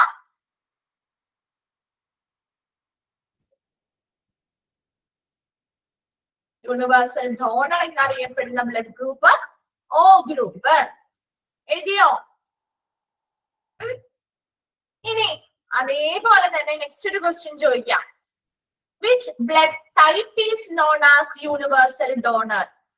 Which blood type is known as universal donor? അവിടെയും ക്വസ്റ്റ്യൻ ശ്രദ്ധിക്കുക. ഏതാണ്? ഇപ്പോഴും പലർക്കും കൺഫ്യൂഷൻ ഉണ്ട്. ഓ ആണോ എ ബി ആണോ എന്നൊക്കെ അല്ലെ? ഇല്ലേ? ഓക്കെ. അപ്പൊ ഇവിടെ എന്താണ് ആൻസർ? ഓ നെഗറ്റീവ് ആണ് അല്ലെ? നമ്മുടെ ബ്ലഡ് ടൈപ്പ് ഓ നെഗറ്റീവ് ആണെങ്കിൽ you are the universal donor എന്ന് അതിൽ ഓൾറെഡി പറഞ്ഞിട്ടുണ്ട് അല്ലെ? നമ്മുടെ ബ്ലഡ് ടൈപ്പ്, ബ്ലഡ് ടൈപ്പ് എന്നാണ് ചോദിക്കുന്നത്, ബ്ലഡ് ഗ്രൂപ്പ് അല്ല ചോദിച്ചിരിക്കുന്നത്. ബ്ലഡ് ടൈപ്പ് ഏതാണ്? ഏത് ബ്ലഡ് ടൈപ്പ് ആണ് യൂണിവേഴ്സൽ ഡോണർ എന്ന് ചോദിച്ചാൽ അവിടെ പോസിറ്റീവും നെഗറ്റീവും വരും ഇല്ലേ? അപ്പൊ അവിടെ ഓ എന്ന ഗ്രൂപ്പ് യൂണിവേഴ്സൽ ഡോണർ ആണെന്ന് നമുക്കറിയാം. അറിയാലോ? അതിന്റെ കൂടെ ഒരു നെഗറ്റീവ് ചേർത്താൽ നമുക്ക് ബ്ലഡ് ടൈപ്പ് യൂണിവേഴ്സൽ ഡോണർ ആയിട്ടുള്ള ബ്ലഡ് ടൈപ്പ് കിട്ടും. അപ്പൊ ഓ നെഗറ്റീവ് ആണ് യൂണിവേഴ്സൽ ഡോണർ എന്നറിയപ്പെടുന്ന ബ്ലഡ് ടൈപ്പ്. കിട്ടിയോ? കൺഫ്യൂഷൻ വരരുത് കേട്ടോ. അതിന് വേണ്ടിയിട്ടാണ് പ്രത്യേകം പറഞ്ഞു തരുന്നത്. നോട്ട് ചെയ്ത് വെക്കണം കേട്ടോ, സ്കിപ്പ് ചെയ്യരുത്. ഓക്കെ ആണോ? ഇവിടെ വരെ ക്ലിയർ ആണോ? എല്ലാവർക്കും ക്ലിയർ ആണോ? എന്തെങ്കിലും കൺഫ്യൂഷൻ ഉണ്ടോ? ഓക്കെ. ഇനി അടുത്ത ക്വസ്റ്റ്യൻ നമ്മൾ ഓൾറെഡി പറഞ്ഞു, യൂണിവേഴ്സൽ ഡോണറിന്റെ കാര്യം കഴിഞ്ഞു. ഇനി നമ്മൾ ആരുടെ കാര്യം പറയാൻ പോകുന്നേ? യൂണിവേഴ്സൽ റെസിപ്പിയന്റിന്റെ കാര്യമാണ് അല്ലെ? ഡോണറിന്റെ കാര്യം കഴിഞ്ഞല്ലോ. ഇനി ഡോണറിന്റെ ആരാണ്, ഡോണർ ഗ്രൂപ്പ് ഏതാണെന്ന് പറഞ്ഞു, ടൈപ്പ് ഏതാണെന്നും പറഞ്ഞു. ഇനി നമ്മൾ റെസിപ്പിയന്റിന്റെ കാര്യം പറയുന്നത് അല്ലെ? ഏത് ബ്ലഡ് ടൈപ്പ് അല്ലെങ്കിൽ ഏത് ബ്ലഡ് ഗ്രൂപ്പ് ആണ് യൂണിവേഴ്സൽ റെസിപ്പിയന്റ് എന്നറിയപ്പെടുന്നത്? എ ബി അല്ലെ? അവിടെ ഒരു കൺഫ്യൂഷന്റെ കാര്യമില്ല. അതാ മിസ് പറഞ്ഞ നിങ്ങൾക്ക് ഏതാണോ എളുപ്പത്തിൽ പഠിക്കാൻ പറ്റുന്നത് ഒരെണ്ണം പഠിച്ചു വെച്ച് കഴിഞ്ഞാല് നിങ്ങൾക്ക് ഇത് പറയാനായിട്ട് എളുപ്പമായിരിക്കും. അതാണ് ഉദ്ദേശിച്ചത് കേട്ടോ. അങ്ങനെയാണെങ്കിൽ അങ്ങനെയാണെങ്കിൽ പഠിക്കണമെങ്കിൽ അങ്ങനെ പഠിച്ചാലും മതി കേട്ടോ. എളുപ്പത്തിൽ നിങ്ങൾക്ക് എങ്ങനെയാണോ അത് കേട്ടോ. അപ്പൊ which blood group is considered as a universal recipient എന്ന് ചോദിച്ചാൽ ഏതാ ക്വസ്റ്റ്യൻ ആൻസർ വരിക? ബ്ലഡ് ഗ്രൂപ്പ് ആണ് ചോദിച്ചിരിക്കുന്നത്. യൂണിവേഴ്സൽ റെസിപ്പിയന്റ് എന്ന് പറഞ്ഞാൽ അവിടെ ഗ്രൂപ്പിന്റെ പേര് മാത്രം മതി. ഏതാ? AB ഗ്രൂപ്പ് അല്ലെ? AB ഗ്രൂപ്പ് എന്ന് എഴുതുക. അറിയാത്തവരുണ്ടെങ്കിൽ എഴുതിയെടുക്കണേ. പിന്നെയും മിസ് പറയുന്നത് ചോദിക്കാറുള്ളത് കൊണ്ടാണ് കേട്ടോ. ഓക്കെ, നോട്ട് ചെയ്താം. Okay. Then അടുത്ത question, which blood type is known as universal recipient? Which blood type is known as universal recipient? ഏതാണ്? വെരി ഗുഡ്, AB പോസിറ്റീവ് അല്ലെ? AB പോസിറ്റീവിനെയാണ് നമ്മൾ യൂണിവേഴ്സൽ റെസിപ്പിയന്റ് എന്ന് അറിയപ്പെടുന്നത്. നിങ്ങൾക്ക് ഇത്രയും മാത്രം ബേസിക് ആയിട്ടുള്ള നോളജ് മാത്രം ഇതിൽ മതി കേട്ടോ. ഇതെങ്ങനെയാണ് വരുന്നത് അല്ലെങ്കിൽ എന്തുകൊണ്ടാണോ ഒക്കെ ഒന്നും പഠിക്കേണ്ട ആവശ്യമൊന്നുമില്ല. അതൊക്കെ മുൻപ് നമ്മൾ ക്ലാസ്സുകളൊക്കെ പഠിപ്പിച്ചിട്ടുണ്ട്. പക്ഷെ അതിനൊന്നും ക്വസ്റ്റ്യൻസോ കാര്യങ്ങളൊന്നും വരാറില്ല. ജസ്റ്റ് ഇത് മാത്രമേ ചോദ്യം, ഇൻകേസ് ചോദ്യം വന്നാൽ ഈ ഒരു ഭാഗത്ത് നിന്ന് മാത്രമേ വരുള്ളൂ. അതുകൊണ്ടാണ് അത് മാത്രം നിങ്ങൾ പഠിച്ചാൽ മതി. ഒരുപാട് നമ്മൾ ഡീറ്റെയിൽ ആയിട്ട് പഠിച്ചു വെറുതെ കൺഫ്യൂഷൻ വരുത്തിയിരിക്കേണ്ട കാര്യമില്ലല്ലോ. ഇമ്പോർട്ടന്റ് ആയിട്ടുള്ളത് മാത്രം പഠിച്ചു വെക്കുക, അതാണ് കുറച്ചും കൂടി എളുപ്പം. ലാസ്റ്റ് പാരഗ്രാഫിനെ കുറിച്ച് ഇത് പറഞ്ഞു കഴിഞ്ഞിട്ട് മിസ് പറഞ്ഞുതരാം കേട്ടോ. ഇതിൽ 1-2 ക്വസ്റ്റ്യൻ ഉൾപ്പെടുത്തുന്നുണ്ട് കേട്ടോ. ലാസ്റ്റ് പാരഗ്രാഫ് ഒന്നുകൂടി പറയാനുണ്ട്. മിസ് ജസ്റ്റ് നിങ്ങൾക്ക് ആ ഒരു ബാക്ക്ഗ്രൗണ്ട് അതിലേക്ക് എത്തിയിട്ട് അത് പറയുന്നതായിരിക്കും കുറച്ചും കൂടി എളുപ്പം. ഓക്കെ, അപ്പൊ എഴുതിയോ? Which blood type is known as universal recipient എന്നുള്ളത് എഴുതിയോ? AB പോസിറ്റീവ് ആണെന്നുള്ളത് എഴുതിയോ? ഓക്കെ, അപ്പൊ ഇത്രയും ഇമ്പോർട്ടന്റ് ആണ് കേട്ടോ. അതൊന്ന് നോട്ട് ചെയ്ത് വെക്കണേ, ചോദിക്കാറുണ്ട് കേട്ടോ. അപ്പൊ ഇവിടെ നോക്കിയേ, ഇതിൽ പറയുന്നത് നോട്ട് എന്ന് പറഞ്ഞ് എഴുതിയിരിക്കുന്ന ഭാഗത്ത് പറയുന്നത് നമ്മളിപ്പോ പറഞ്ഞ കാര്യങ്ങൾ തന്നെയാണ്. If your blood type is O negative, നമ്മുടെ ബ്ലഡ് ടൈപ്പ് എന്ന് പറയുന്നത് O നെഗറ്റീവ് ആണെങ്കിൽ, ഇതിൽ നോക്കാതെ പറയണേ, O നെഗറ്റീവ് ആണെങ്കിൽ അത് യൂണിവേഴ്സൽ ഡോണർ ആണോ യൂണിവേഴ്സൽ റെസിപ്പിയന്റ് ആയിട്ടുള്ള ബ്ലഡ് ടൈപ്പ് ആണോ? ഏതാണ്? പറഞ്ഞേ. Very good, universal donor blood ടൈപ്പിനെയാണ് നമ്മൾ O നെഗറ്റീവ് എന്ന് പറയുന്നത് അല്ലേ? നമ്മൾ ഓൾറെഡി എഴുതി വെച്ച് കഴിഞ്ഞു, എഴുതി വെച്ചില്ലേ? ഇനി നമ്മുടെ ബ്ലഡ് ടൈപ്പ് AB പോസിറ്റീവ് ആണെങ്കിലോ? AB പോസിറ്റീവ് ആണെങ്കിലോ? വെരി ഗുഡ്, യൂണിവേഴ്സൽ റെസിപ്പിയന്റ് എന്നറിയുന്ന ബ്ലഡ് ടൈപ്പ് ആണ് നമ്മുടെ അല്ലെ? അപ്പൊ ഇപ്പൊ യൂണിവേഴ്സൽ ഡോണർ എന്ന് പറയുന്നത് എന്താ ശരിക്കും? Who can transfer your blood to almost everyone? നമുക്ക് ആർക്ക് വേണമെങ്കിലും അല്ലെ, ഓൾമോസ്റ്റ് മിക്ക ആളുകൾക്കും നമ്മൾ എന്ത് ചെയ്യാൻ പറ്റും? ബ്ലഡ് ട്രാൻസ്ഫർ ചെയ്ത് കൊടുക്കാൻ പറ്റും. അതുകൊണ്ടാണല്ലോ യൂണിവേഴ്സൽ ഡോണർ എന്നറിയപ്പെടുന്നത് അല്ലെ? ഇനി യൂണിവേഴ്സൽ റെസിപ്പിയന്റ് ആയിട്ടുള്ള AB പോസിറ്റീവ് ആയിട്ടുള്ള ഒരു ബ്ലഡ് ടൈപ്പ് ആണ് നമുക്കെങ്കിൽ you act as a universal recipient എന്ന് അറിയപ്പെടുന്നുണ്ട് അല്ലെ? അതെ, ബ്ലഡ് സ്വീകരിക്കാൻ പറ്റും, മറ്റത് കൊടുക്കാനായിട്ട് സാധിക്കും. ക്ലിയർ ആണോ അത്? ആ 2 ക്വസ്റ്റ്യൻ ആണ്. അത് ഓൾറെഡി നമ്മൾ എഴുതിയിട്ടുള്ള 2 ക്വസ്റ്റ്യൻസ് ആണ്. ഓക്കെ അല്ലേ? Then, however, any mismatch between the blood type can prove fatal, that is causing death. So, blood tests must be done carefully. ഇങ്ങനെ ബ്ലഡ് ട്രാൻസ്ഫ്യൂഷൻ നടക്കുന്ന സമയത്ത് ബ്ലഡ് തമ്മിൽ മിസ്മാച്ച് ഉണ്ടായി, പൊരുത്തക്കേടുകൾ ഉണ്ടായിട്ടുണ്ട് എങ്കിൽ അത് എന്തിനു വരെ കാരണമാവാം? മരണത്തിന് വരെ കാരണമാവാം. അതുകൊണ്ട് തന്നെ so the blood test must be done carefully. എപ്പോഴും ബ്ലഡ് ടെസ്റ്റുകൾ വളരെ ശ്രദ്ധാപൂർവമായിരിക്കണം ചെയ്യേണ്ടത്. ചെറിയൊരു മിസ്റ്റേക്ക് പോലും അതിൽ വരരുത്. അതിനു വേണ്ടിയാണ് നമ്മൾ ഓൾറെഡി അനുയോജ്യത പരിശോധനകളും മാച്ചിങ് ആണോ ഇതൊക്കെ നോക്കിയിട്ടാണ് നമ്മൾ വളരെ കെയർഫുൾ ആയിട്ട് ചെയ്തിട്ടാണ് ആ ഒരു ബ്ലഡ് ട്രാൻസ്ഫ്യൂഷൻ നടത്തുന്നത്. അത്തരം വളരെ ശ്രദ്ധയോടുകൂടി അത് ചെയ്തില്ല എങ്കിൽ അത്തരം മിസ്മാച്ചുകൾ ഉണ്ടായി കഴിഞ്ഞാൽ അവിടെ മരണം വരെ സംഭവിക്കാനുള്ള സാധ്യതയുണ്ട്. ക്ലിയർ ആണോ ആ ഭാഗം? ഓക്കെ അല്ലേ? നെക്സ്റ്റ് ഭാഗത്തേക്ക് പോട്ടെ. ഓക്കെ, നെക്സ്റ്റ് വൺ ആണ് when is blood transfusion needed? എപ്പോഴാണ് നമുക്ക് ബ്ലഡ് ട്രാൻസ്ഫ്യൂഷൻ ആവശ്യമായി വരുന്ന കുറെ സിറ്റുവേഷൻസ് ഉണ്ട് ഇല്ലേ? നമ്മുടെ ലൈഫില് ഓരോരുത്തരുടെയും ലൈഫില് ബ്ലഡ് ട്രാൻസ്ഫ്യൂഷൻ ആവശ്യമായി വരുന്ന ഒരുപാട് സിറ്റുവേഷൻസ് ഉണ്ട്.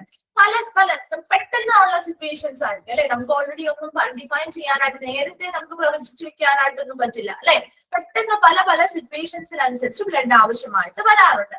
സോ അത്തരം കണ്ടീഷൻ, ആ ഒരു ബ്ലഡ് ട്രാൻസ്ഫ്യൂഷൻ ആവശ്യമായി വരുന്ന സിറ്റുവേഷൻസ് ആണ് നമ്മൾ ഇനി പറയുന്നത്. Individuals may require a blood transfusion for variety of some of them. അപ്പൊ അവർ ഒരുപാട് പല വെറൈറ്റി സിറ്റുവേഷൻസിലും ബ്ലഡ് ട്രാൻസ്ഫ്യൂഷൻ ആവശ്യമായി വരാറുണ്ട്.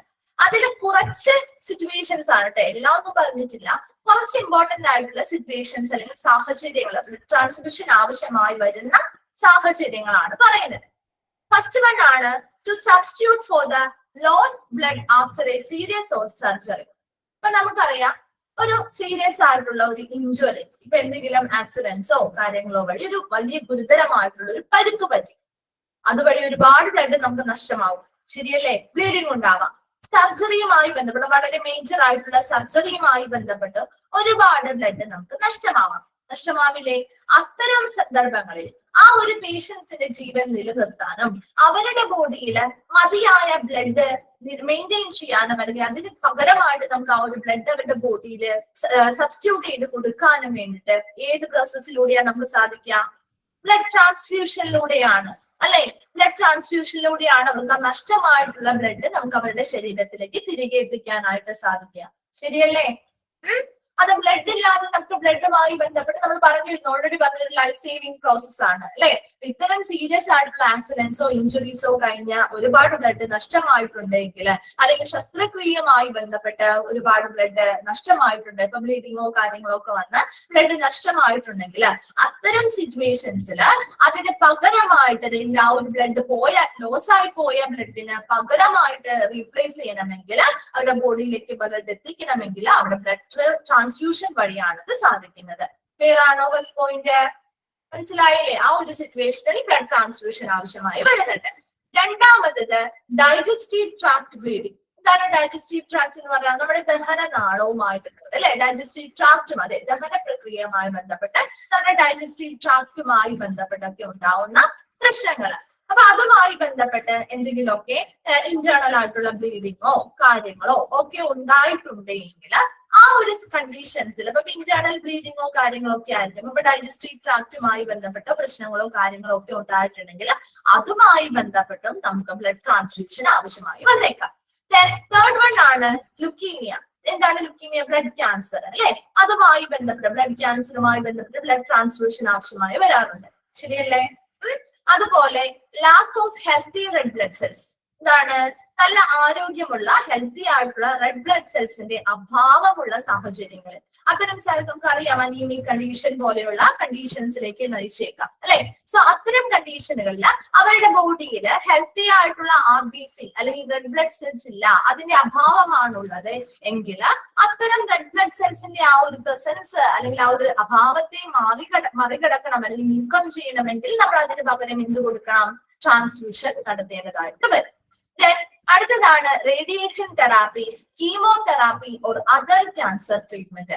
റേഡിയേഷൻ തെറാപ്പി, കീമോതെറാപ്പി മറ്റ് ക്യാൻസർ ട്രീറ്റ്മെന്റുകളുടെ ഭാഗമായിട്ട് ഈ റേഡിയേഷനുകള്, കീമോതെറാപ്പികള്, അതുപോലെ ക്യാൻസറിന്റെ മറ്റു ട്രീറ്റ്മെന്റ് ഒക്കെ ചെയ്യുമ്പോൾ സ്വാഭാവികമായിട്ടും അവർക്ക് ആ ഒരു സൈഡ് എഫക്ട് വഴി ചിലപ്പോൾ ഇന്റേണൽ ആയിട്ടുള്ള ബ്ലീഡിങ്ങുകൾ വന്നേക്കാം.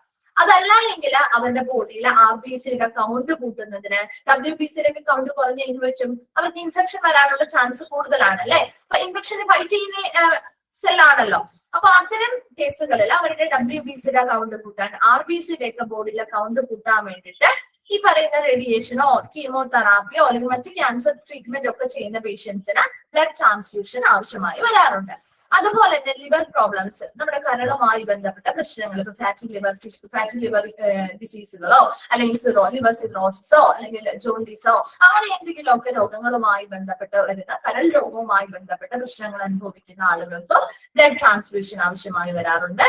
ബ്ലഡ് ഡിസോർഡേഴ്സ്, ബ്ലഡുമായി ബന്ധപ്പെട്ട രോഗങ്ങൾ അനുഭവിക്കുന്ന ആളുകൾക്ക് ഇപ്പോ എന്താണ് അനീമിയ പറയാം, ഹീമോഫീലിയ പറയാം, ബ്ലഡ് ക്ലോട്ടുകൾ പറയാം, സിക്കിൾ സെൽ അനീമിയ പറയാം. ഇതെല്ലാം എന്താണ് ബ്ലഡ് ഡിസോർഡേഴ്സിൽ വരുന്നതാണ്. ഇങ്ങനെയുള്ള ബ്ലഡ് ഡിസോർഡേഴ്സുമായി ബന്ധപ്പെട്ടും ബ്ലഡ് ട്രാൻസ്ഫ്യൂഷൻ ആവശ്യമായി വരാറുണ്ട്. എന്താണ് ചോദിച്ചേ? Dialysis blood transfusions. ഡയാലിസിസിന്റെ സമയത്ത് നമ്മൾ സാധാരണ ബ്ലഡ് അതാണ് പറയുന്നത്, ഇവിടെ എല്ലാ സിറ്റുവേഷൻസും കൊടുത്തിട്ടില്ല, വളരെ കുറച്ച് ഇമ്പോർട്ടന്റ് ആയിട്ടുള്ളവ മാത്രമേ കൊടുത്തിട്ടുള്ളൂ. അതിൽ അതാണ് സം ഓഫ് ദം ഓൾറെഡി അവർ പറയുന്നുണ്ട്. എല്ലാ സിറ്റുവേഷൻസും നമുക്ക് ഇവിടെ ഉൾപ്പെടുത്താൻ പറ്റില്ലല്ലോ, ഒരുപാട് സിറ്റുവേഷൻസ് ഉണ്ട്, അതെല്ലാം നമുക്ക് ഇവിടെ ഉൾപ്പെടുത്താൻ പറ്റില്ല. എന്നാൽ കുറച്ച് ഇമ്പോർട്ടന്റ് ആയിട്ടുള്ളവ മാത്രമേ കൊടുത്തിട്ടുള്ളൂ കേട്ടോ. അത് മാത്രമല്ല, ഇത് കൂടാതെ ഒരുപാട് സിറ്റുവേഷൻസിൽ ബ്ലഡ് ട്രാൻസ്ഫ്യൂഷൻ ആവശ്യമായി വരുന്നുണ്ട്. കേട്ടോ. അപ്പൊ അത്തരം സന്ദർഭങ്ങള് നമുക്ക് മനസ്സിലുണ്ടല്ലോ, അറിയാം. പക്ഷെ എല്ലാം നമുക്ക് ഇവിടെ ഇൻക്ലൂഡ് ചെയ്യാൻ പറ്റുന്നില്ല. അപ്പൊ കുറച്ച് മാത്രം നിങ്ങൾക്കൊന്ന് ബേസിക് ആയിട്ടൊന്ന് മനസ്സിലാക്കാൻ വേണ്ടി മാത്രം കുറച്ചെണ്ണം കൊടുത്തിരിക്കുന്നു എന്നുള്ളതാണ് കേട്ടോ. അപ്പൊ നോക്കിയേ, ഏതൊക്കെയാണ് നമ്മൾ പ്രധാനമായിട്ടും HB കുറവാണെങ്കിൽ സാധാരണ ബ്ലഡ് ട്രാൻസ്ഫ്യൂഷൻ ആവശ്യമായി വരാറുണ്ട്. അപ്പൊ പല സിറ്റുവേഷൻസിലും നമുക്ക് അത് ആവശ്യമായി വരാറുണ്ട്. അതിൽ കുറച്ച് ഇമ്പോർട്ടന്റ് ആയിട്ടുള്ളവ എടുത്ത് എഴുതിയിരിക്കുന്നു മാത്രം കേട്ടോ. അപ്പൊ നോക്കി ഇതൊക്കെ ഒന്ന് വീണ്ടും വായിച്ചു നോക്കി, ഏതൊക്കെ സിറ്റുവേഷൻസിലാണ് പ്രധാനമായിട്ട് സാധാരണ ബ്ലഡ് ട്രാൻസ്ഫ്യൂഷൻ ആവശ്യമായി വരുന്ന കുറച്ച് സിറ്റുവേഷൻസ് ആണ് കൊടുത്തിരിക്കുന്നത്. അതൊന്ന് വേഗം വായിച്ചു നോക്കി.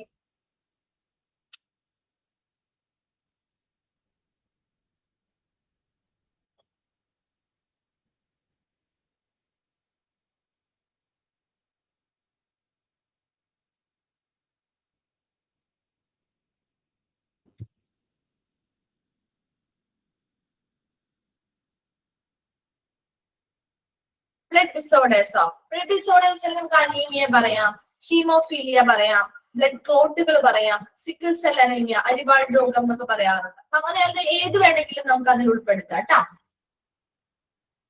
അപ്പൊ അതുമായി ബന്ധപ്പെട്ട ട്രീറ്റ്മെന്റിന്റെ ഭാഗമായിട്ട് ബ്ലഡ് ട്രാൻസ്ഫ്യൂഷൻ നമ്മൾ നടത്താറുണ്ട്. എക്സാമ്പിൾ ഒന്നും ചോദിക്കില്ല കേട്ടോ, ജസ്റ്റ് നിങ്ങൾക്ക് ഇതിൽ ഏതൊക്കെ ഉൾപ്പെടുന്നു എന്നുള്ള രീതിയിൽ മാത്രമേ ചോദിക്കുള്ളേ. ഏതൊക്കെ സിറ്റുവേഷൻസിലാണ് ബ്ലഡ് ട്രാൻസ്ഫ്യൂഷൻ ആവശ്യമായി വരുന്നത്, അതിൽ ഉൾപ്പെടുന്നവ ഏതൊക്കെ എന്ന രീതിയിൽ ചോദിക്കുള്ളൂ കേട്ടോ.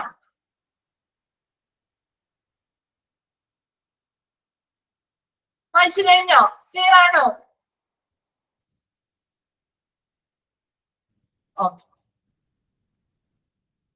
നെക്സ്റ്റ് വൺ ആണ് job responsibilities of A blood bank manager.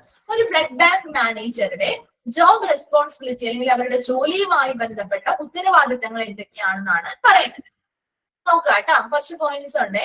First one ആണ് A blood bank manager act as head of the entire blood bank. ആ ഒരു ബ്ലഡ് ബാങ്കിന്റെ മുഴുവൻ മൊത്തത്തിലുള്ള ആ ഒരു ബ്ലഡ് ബാങ്കിന്റെ മൊത്തത്തിലുള്ള ഒരു ഹെഡ് അല്ലെങ്കിൽ ഒരു തലവനായിട്ട് പ്രവർത്തിക്കേണ്ട ഒരു വ്യക്തിയാണ് ബ്ലഡ് ബാങ്ക് മാനേജർ എന്ന് പറയുന്നത്. അപ്പൊ ചോദിക്കാട്ടോ, ആരാണ് dash act as A head of the entire blood bank? ആ ഒരു എൻറ്റയർ ബ്ലഡ് ബാങ്കിന്റെ ഹെഡ് അല്ലെങ്കിൽ ഒരു തലവനായിട്ട് പ്രവർത്തിക്കേണ്ട വ്യക്തി ആരാണ് എന്ന് ചോദിക്കാറുണ്ട് കേട്ടോ. അപ്പൊ ആ ഒരു സെന്റൻസ് ഒന്ന് അണ്ടർലൈൻ ചെയ്തിടണേ. ചിലപ്പോൾ നമ്മൾ ശ്രദ്ധിക്കാതെ പോവാറുണ്ട്, കാരണം ഓപ്ഷൻ പോയിന്റ് വൈസ് ആയതുകൊണ്ട് ചിലപ്പോൾ ഇതിൽ നിന്ന് ക്വസ്റ്റ്യൻ നമ്മൾ പ്രതീക്ഷിക്കില്ല. അപ്പൊ അതുകൊണ്ട് തന്നെ ബ്ലഡ് ബാങ്ക് മാനേജർ ആണ് കേട്ടോ. ബ്ലഡ് ബാങ്ക് മാനേജർ ആണ് ആ ഒരു എൻറ്റയർ ബ്ലഡ് ബാങ്കിന്റെ ഹെഡ് അല്ലെങ്കിൽ തലവനായിട്ട് പ്രവർത്തിക്കുന്ന വ്യക്തി. Then he or she is at the helm of the daily operations at the blood bank and checking expenses, conducting inspections and working with hand party എന്നല്ലാട്ടോ, third party services എന്നാണ്. ഇതിൽ correct ആണോ എന്നറിയില്ല, correct അല്ല എങ്കിൽ ഒന്ന് correct ചെയ്തേക്കാം കേട്ടോ. അപ്പൊ ഈ ഒരു ബ്ലഡ് ബാങ്ക് മാനേജർ എന്ന് പറയുന്നത് he or she അല്ലെ, മെയിലോ ഫീമെയിലോ ആവാം. The helm of the daily operations in the blood bank correct ആണ്. ഓക്കെ. ബ്ലഡ് ബാങ്കിലെ ദിവസേനയുള്ള എല്ലാ പ്രവർത്തനങ്ങൾക്കും ചുക്കാൻ പിടിക്കുന്ന അല്ലെങ്കിൽ നിയന്ത്രണം വഹിക്കുന്ന ഒരു വ്യക്തി കൂടിയാണ് ബ്ലഡ് ബാങ്ക് മാനേജർ എന്ന് പറയുന്നത്. അതുപോലെ തന്നെ ബ്ലഡ് ബാങ്കുമായി ബന്ധപ്പെട്ട എക്സ്പെൻസുകൾ, ചിലവുകൾ പരിശോധിക്കുന്നു, കൃത്യമായ പരിശോധനകൾ നടത്തുന്നു, working with third party services. അപ്പൊ നമുക്കറിയാം ബ്ലഡ് ബാങ്കുമായി ബന്ധപ്പെട്ട ഒരുപാട് സംഘടനകൾ പ്രവർത്തിക്കുന്നുണ്ട് അല്ലെ. ബ്ലഡ് ഡൊണേഷനുമായി ബന്ധപ്പെട്ട റോട്ടറി ബ്ലഡ് ബാങ്ക് ക്ലബ്ബുകളുണ്ട്, ഇന്ത്യൻ റെഡ് ക്രോസ് സൊസൈറ്റിയുമായി ബന്ധപ്പെട്ടുണ്ട്. അപ്പൊ അങ്ങനെ ഒരുപാട് തേർഡ് പാർട്ടികൾ, മൂന്നാം കക്ഷികള് ഇതുമായി ബന്ധപ്പെട്ട സേവനങ്ങൾ നൽകുന്നുണ്ട്. സോ അത്തരം സർവീസുകളുമായി ബന്ധപ്പെട്ട് നല്ലൊരു പ്രവർത്തന ബന്ധം ആര് നിലനിർത്തണം എന്നാ പറയുന്നത്? ഈ ബ്ലഡ് ബാങ്ക് മാനേജർ നിലനിർത്തണം. എന്തിനു വേണ്ടിയിട്ടാണ് നിലനിർത്തുന്നത്? എന്തിനു വേണ്ടിയാണ്? അങ്ങനെയുള്ള മൂന്നാം കക്ഷികളുമായി ബന്ധപ്പെട്ട് അത്തരം സർവീസുകൾ നൽകുന്നവരുമായിട്ട് നല്ലൊരു വർക്കിംഗ് റിലേഷൻഷിപ്പ് നിലനിർത്തണം എന്ന് പറയുന്നത്. എന്തിനു വേണ്ടിയാ? വെറുതെയാണോ? എന്തെങ്കിലും ആവശ്യമുണ്ടോ? എന്തെങ്കിലും ബ്ലഡുമായി ബന്ധപ്പെട്ട് പെട്ടെന്ന് ഒരു ആവശ്യം വരുന്നു, അല്ലെങ്കിൽ ബ്ലഡിന് എന്തെങ്കിലും ഷോർട്ടേജോ കാര്യങ്ങളോ വരുമ്പോ അത് കിട്ടാൻ വേണ്ടിയിട്ടാണ് അല്ലെ. ആ ബ്ലഡ് ബാങ്കിലേക്ക് അതിന്റെ അവൈലബിലിറ്റി കൊണ്ടുവരാൻ വേണ്ടിയിട്ടാണ്. ആ ഒരു കൃത്യമായിട്ട് ഓരോ ബ്ലഡ് ഗ്രൂപ്പുകളും കൃത്യമായിട്ട് നമുക്ക് അവിടെ സ്റ്റോർ ചെയ്ത് വെക്കാനും അതുപോലെ എമർജൻസി ടൈമിൽ ഹെൽപ്പ് ആയിട്ടും ഒക്കെ നമുക്ക് യൂസ് ചെയ്യാൻ പറ്റുന്നതിന് വേണ്ടിയാണ് ഇത്തരം തേർഡ് പാർട്ടി സർവീസുകളുമായിട്ട് നല്ലൊരു വർക്കിംഗ് റിലേഷൻഷിപ്പ് ആര് മെയിൻറ്റെയിൻ ചെയ്ത് കൊണ്ടുപോകണം എന്ന് പറയുന്നത്? ഈ ബ്ലഡ് ബാങ്ക് മാനേജർ. അപ്പൊ രണ്ട് റെസ്പോൺസിബിലിറ്റി ആണ് നമ്മൾ പറഞ്ഞത്.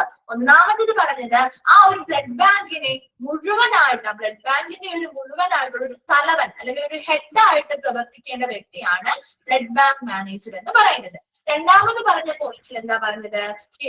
he or she at the helm of the daily operations in the blood bank. Blood ബാങ്കിലുള്ള എല്ലാ ഡെയിലി ഡേ ടു ഡേ പ്രവർത്തനങ്ങളും ദിവസേനയുള്ള എല്ലാ പ്രവർത്തനങ്ങളെയും നിയന്ത്രിക്കുന്ന വ്യക്തി കൂടിയാണ് ബ്ലഡ് ബാങ്ക് മാനേജർ. അതുപോലെ തന്നെ അവിടുത്തെ ചിലവുകളെ പരിശോധിക്കുന്നു, എക്സ്പെൻസസ് ചെക്ക് ചെയ്യുന്നു, അതുപോലെ കണ്ടക്ടിങ് ഇൻസ്പെക്ഷൻസ്, ബ്ലഡ് ബാങ്കുമായി ബന്ധപ്പെട്ട മറ്റു പരിശോധനകൾ നടത്തുന്നു, അതുപോലെ തേർഡ് പാർട്ടി സർവീസുകളുമായിട്ട് നല്ലൊരു വർക്കിംഗ് റിലേഷൻഷിപ്പ് മെയിൻറ്റെയിൻ ചെയ്യുന്നു. ക്ലിയർ ആണോ ആ രണ്ട് പോയിന്റ്സ്? ഓക്കെ അല്ലേ? ഓക്കെ.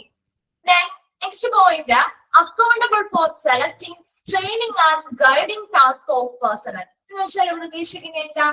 ഒരു ബ്ലഡ് ബാങ്കിലേക്ക് ജീവനക്കാരെ സെലക്ട് ചെയ്യുക, അവർക്ക് ആവശ്യമായ പരിശീലനങ്ങൾ നൽകുക, അവർക്ക് ഓരോ ജോലികളും ചെയ്യാൻ ആവശ്യമായ ഗൈഡൻസുകളും നൽകുന്നതിന് ആര് റെസ്പോൺസിബിൾ ആണെന്നാ പറയുന്നത്?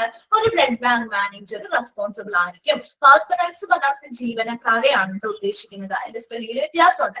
ആ പേഴ്സണൽസ് എന്നതുകൊണ്ട്, ഈ ഒരു പേഴ്സണൽസ് എന്നതുകൊണ്ട് ഉദ്ദേശിക്കുന്നത് അവിടുത്തെ എംപ്ലോയീസ് അല്ലെങ്കിൽ സ്റ്റാഫുകളെയാണ് കേട്ടോ. അപ്പൊ അത്തരം സ്റ്റാഫുകളെ അവിടെ സെലക്ട് ചെയ്യണം അല്ലെ? അവരുടെ ബ്ലഡ് ബാങ്കുമായി ബന്ധപ്പെട്ട് അവിടെ സെലക്ട് ചെയ്യാനും അവർക്ക് ആവശ്യമായ പരിശീലനങ്ങൾ കൊടുക്കാനും അവർക്ക് ഓരോ ടാസ്കുകൾ അല്ലെങ്കിൽ ചുമതലകൾ കൊടുക്കുമ്പോൾ അത് കൃത്യമായിട്ട് ചെയ്യാൻ ആവശ്യമായ ഗൈഡൻസ് അല്ലെങ്കിൽ അവരെ നയിക്കാനും ആരാണ് ഉത്തരവാദിത്തമുള്ള വ്യക്തിയായിട്ട് ഇരിക്കേണ്ടത്? ഒരു ബ്ലഡ് ബാങ്ക് മാനേജർ ആണ് അതിന് അക്കൗണ്ടബിൾ ആയിട്ടുള്ള വ്യക്തി അല്ലെങ്കിൽ റെസ്പോൺസിബിൾ ആയിട്ടുള്ള വ്യക്തി എന്ന് പറയുന്നത്.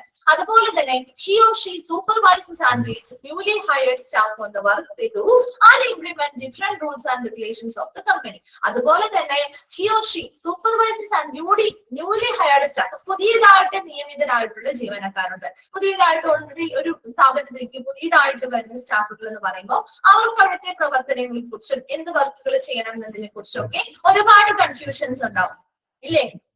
അതിനെക്കുറിച്ച് വ്യക്തമായ ഒരു ധാരണയോ കാര്യങ്ങളോ ഒന്നും അവർക്കുണ്ടായിരിക്കില്ല. സോ അത്തരം കേസുകൾ അവിടെ പുതിയതായിട്ട് ഹയർ ചെയ്ത അല്ലെങ്കിൽ നിയമിതരായിട്ടുള്ള ജീവനക്കാർക്ക് അവര് വർക്ക് ചെയ്യുന്നതുമായി ബന്ധപ്പെട്ട് ആവശ്യമായ മേൽനോട്ടങ്ങൾ വഹിക്കുക, അവർക്ക് കൃത്യമായ ഗൈഡൻസുകൾ കൊടുക്കുക, നയിക്കുക, അതുപോലെ അവർ കൃത്യമായിട്ട് സൂപ്പർവൈസ് ചെയ്യുക, കൃത്യമായ പരിശീലനങ്ങൾ കൊടുക്കുക, and implement different rules and regulations of the company. Company എന്ന് ഉദ്ദേശിക്കുന്നത് ഈ ഒരു ബ്ലഡ് ബാങ്കുമായി ബന്ധപ്പെട്ട് ഈ സ്റ്റാഫുകളെ ബാധിക്കുന്ന അല്ലെങ്കിൽ സ്റ്റാഫുകളുടെ പ്രവർത്തനവുമായി ബന്ധപ്പെട്ട കൃത്യമായ റൂൾസ് ആൻഡ് റെഗുലേഷൻസ്, നിയമങ്ങളും നിയന്ത്രണങ്ങളും നടപ്പിലാക്കേണ്ടതും ഈ ഒരു ബ്ലഡ് ബാങ്ക് മാനേജറിന്റെ ഉത്തരവാദിത്തമാണ്. അതുപോലെ തന്നെ അവർക്ക് പരിശീലനങ്ങളും നൽകേണ്ടതായിട്ടുണ്ട്. ഒന്നാമത്തെ പോയിന്റിൽ പറയുന്നത് കൃത്യമായിട്ട് ഈ ഒരു ബ്ലഡ് ബാങ്കുമായി ബന്ധപ്പെട്ട ജീവനക്കാരെ സെലക്ട് ചെയ്യുന്നതും അവർക്ക് പരിശീലനങ്ങൾ കൊടുക്കേണ്ടതും അവരുടെ ടാസ്കുകൾ അവർക്ക് കൊടുത്തിരിക്കുന്ന ചുമതലകളുമായി ബന്ധപ്പെട്ട ഗൈഡിങ് അല്ലെങ്കിൽ ഒരു മാർഗനിർദ്ദേശങ്ങൾ നൽകേണ്ടതും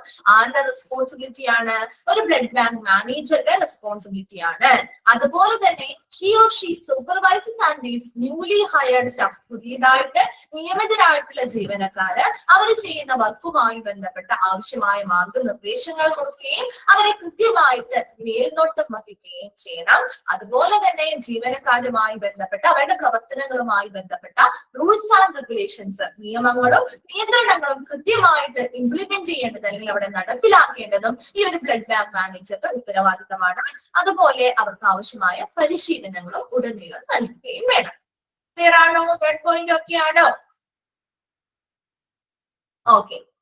നെക്സ്റ്റ് വൺ പറയുന്നത് he also oversees and assesses the gross performance of the staff and ensure that files and records are updated and properly stored. അതുപോലെ തന്നെ he also oversees and assesses the gross performance of the staff. അത് ജീവനക്കാരുടെ gross performance ഉദ്ദേശിക്കുന്നത് overall performance ആണ്. അവരുടെ ആ ഒരു overall പെർഫോമൻസിനെ കൃത്യമായിട്ട് ഓവർസീ ചെയ്യാന്ന് മേൽനോട്ടം വഹിക്കുക.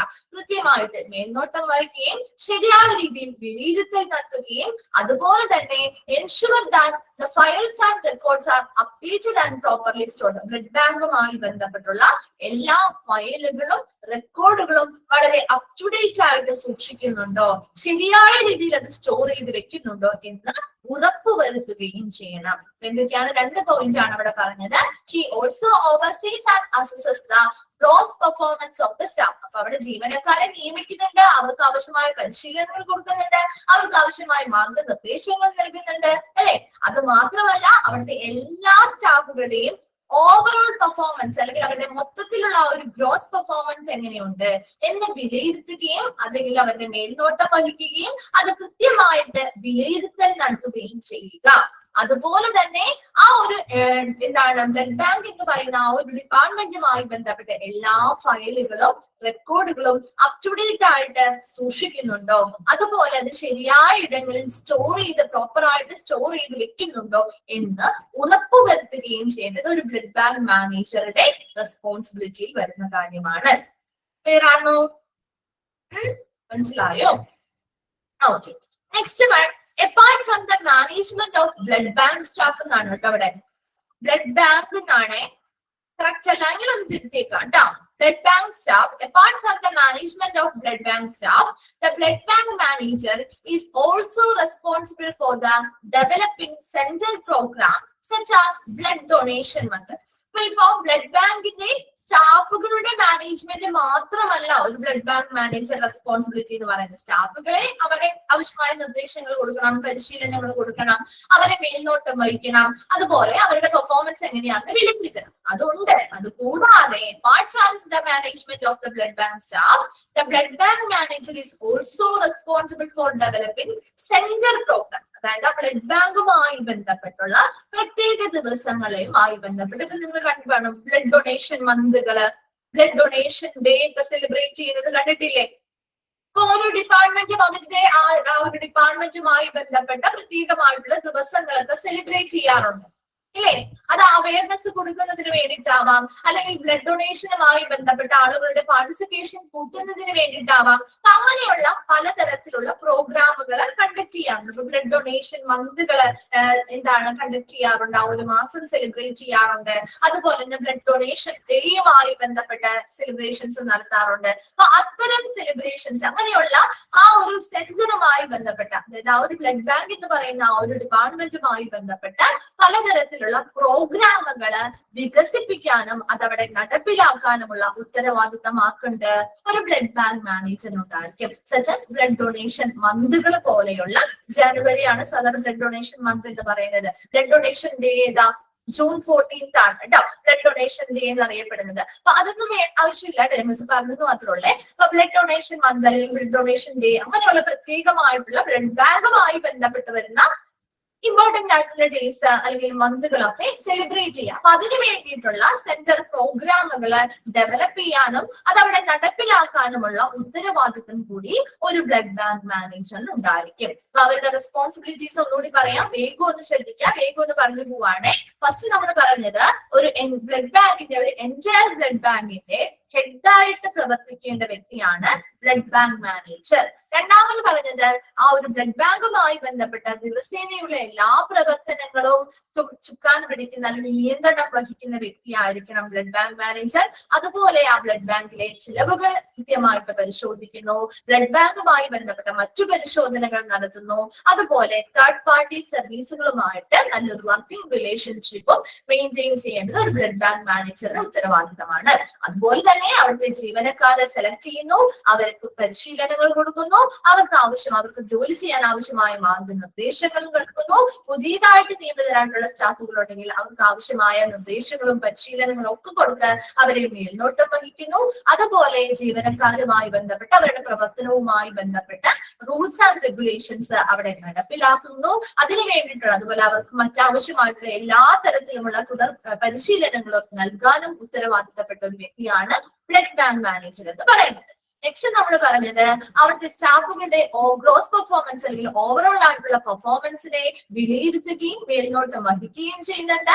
അതുപോലെ തന്നെ ബ്ലഡ് ബാങ്കുമായി ബന്ധപ്പെട്ട ഫയൽസ് ആൻഡ് റെക്കോർഡ്സ് ഒക്കെ അപ് ടു ഡേറ്റ് ആയിട്ട് സൂക്ഷിക്കുന്നുണ്ടോ, പ്രോപ്പർ ആയിട്ട് അത് സ്റ്റോർ ചെയ്ത് വെക്കുന്നുണ്ടോ എന്ന് ഉറപ്പുവരുത്തുകയും ചെയ്യണം. ലാസ്റ്റ് പറഞ്ഞത് ഈ സ്റ്റാഫുകളുടെ മാനേജ്മെന്റ് മാത്രമല്ല, അതുകൂടാതെ ബ്ലഡ് ബാങ്കുമായി ബന്ധപ്പെട്ട് കൃത്യമായിട്ടുള്ള സെന്റർ പ്രോഗ്രാമുകൾ, അതായത് ആ ഒരു പ്രത്യേകമായിട്ടുള്ള ദിവസങ്ങളോ മാസങ്ങളോ ഒക്കെ സെലിബ്രേറ്റ് ചെയ്യുന്നതുമായി ബന്ധപ്പെട്ട അത്തരത്തിലുള്ള പ്രോഗ്രാമുകൾ, അതുപോലെ ഇപ്പൊ ബ്ലഡ് ഡൊണേഷൻ ക്യാമ്പുകൾ നടത്താറുണ്ട് അല്ലെ.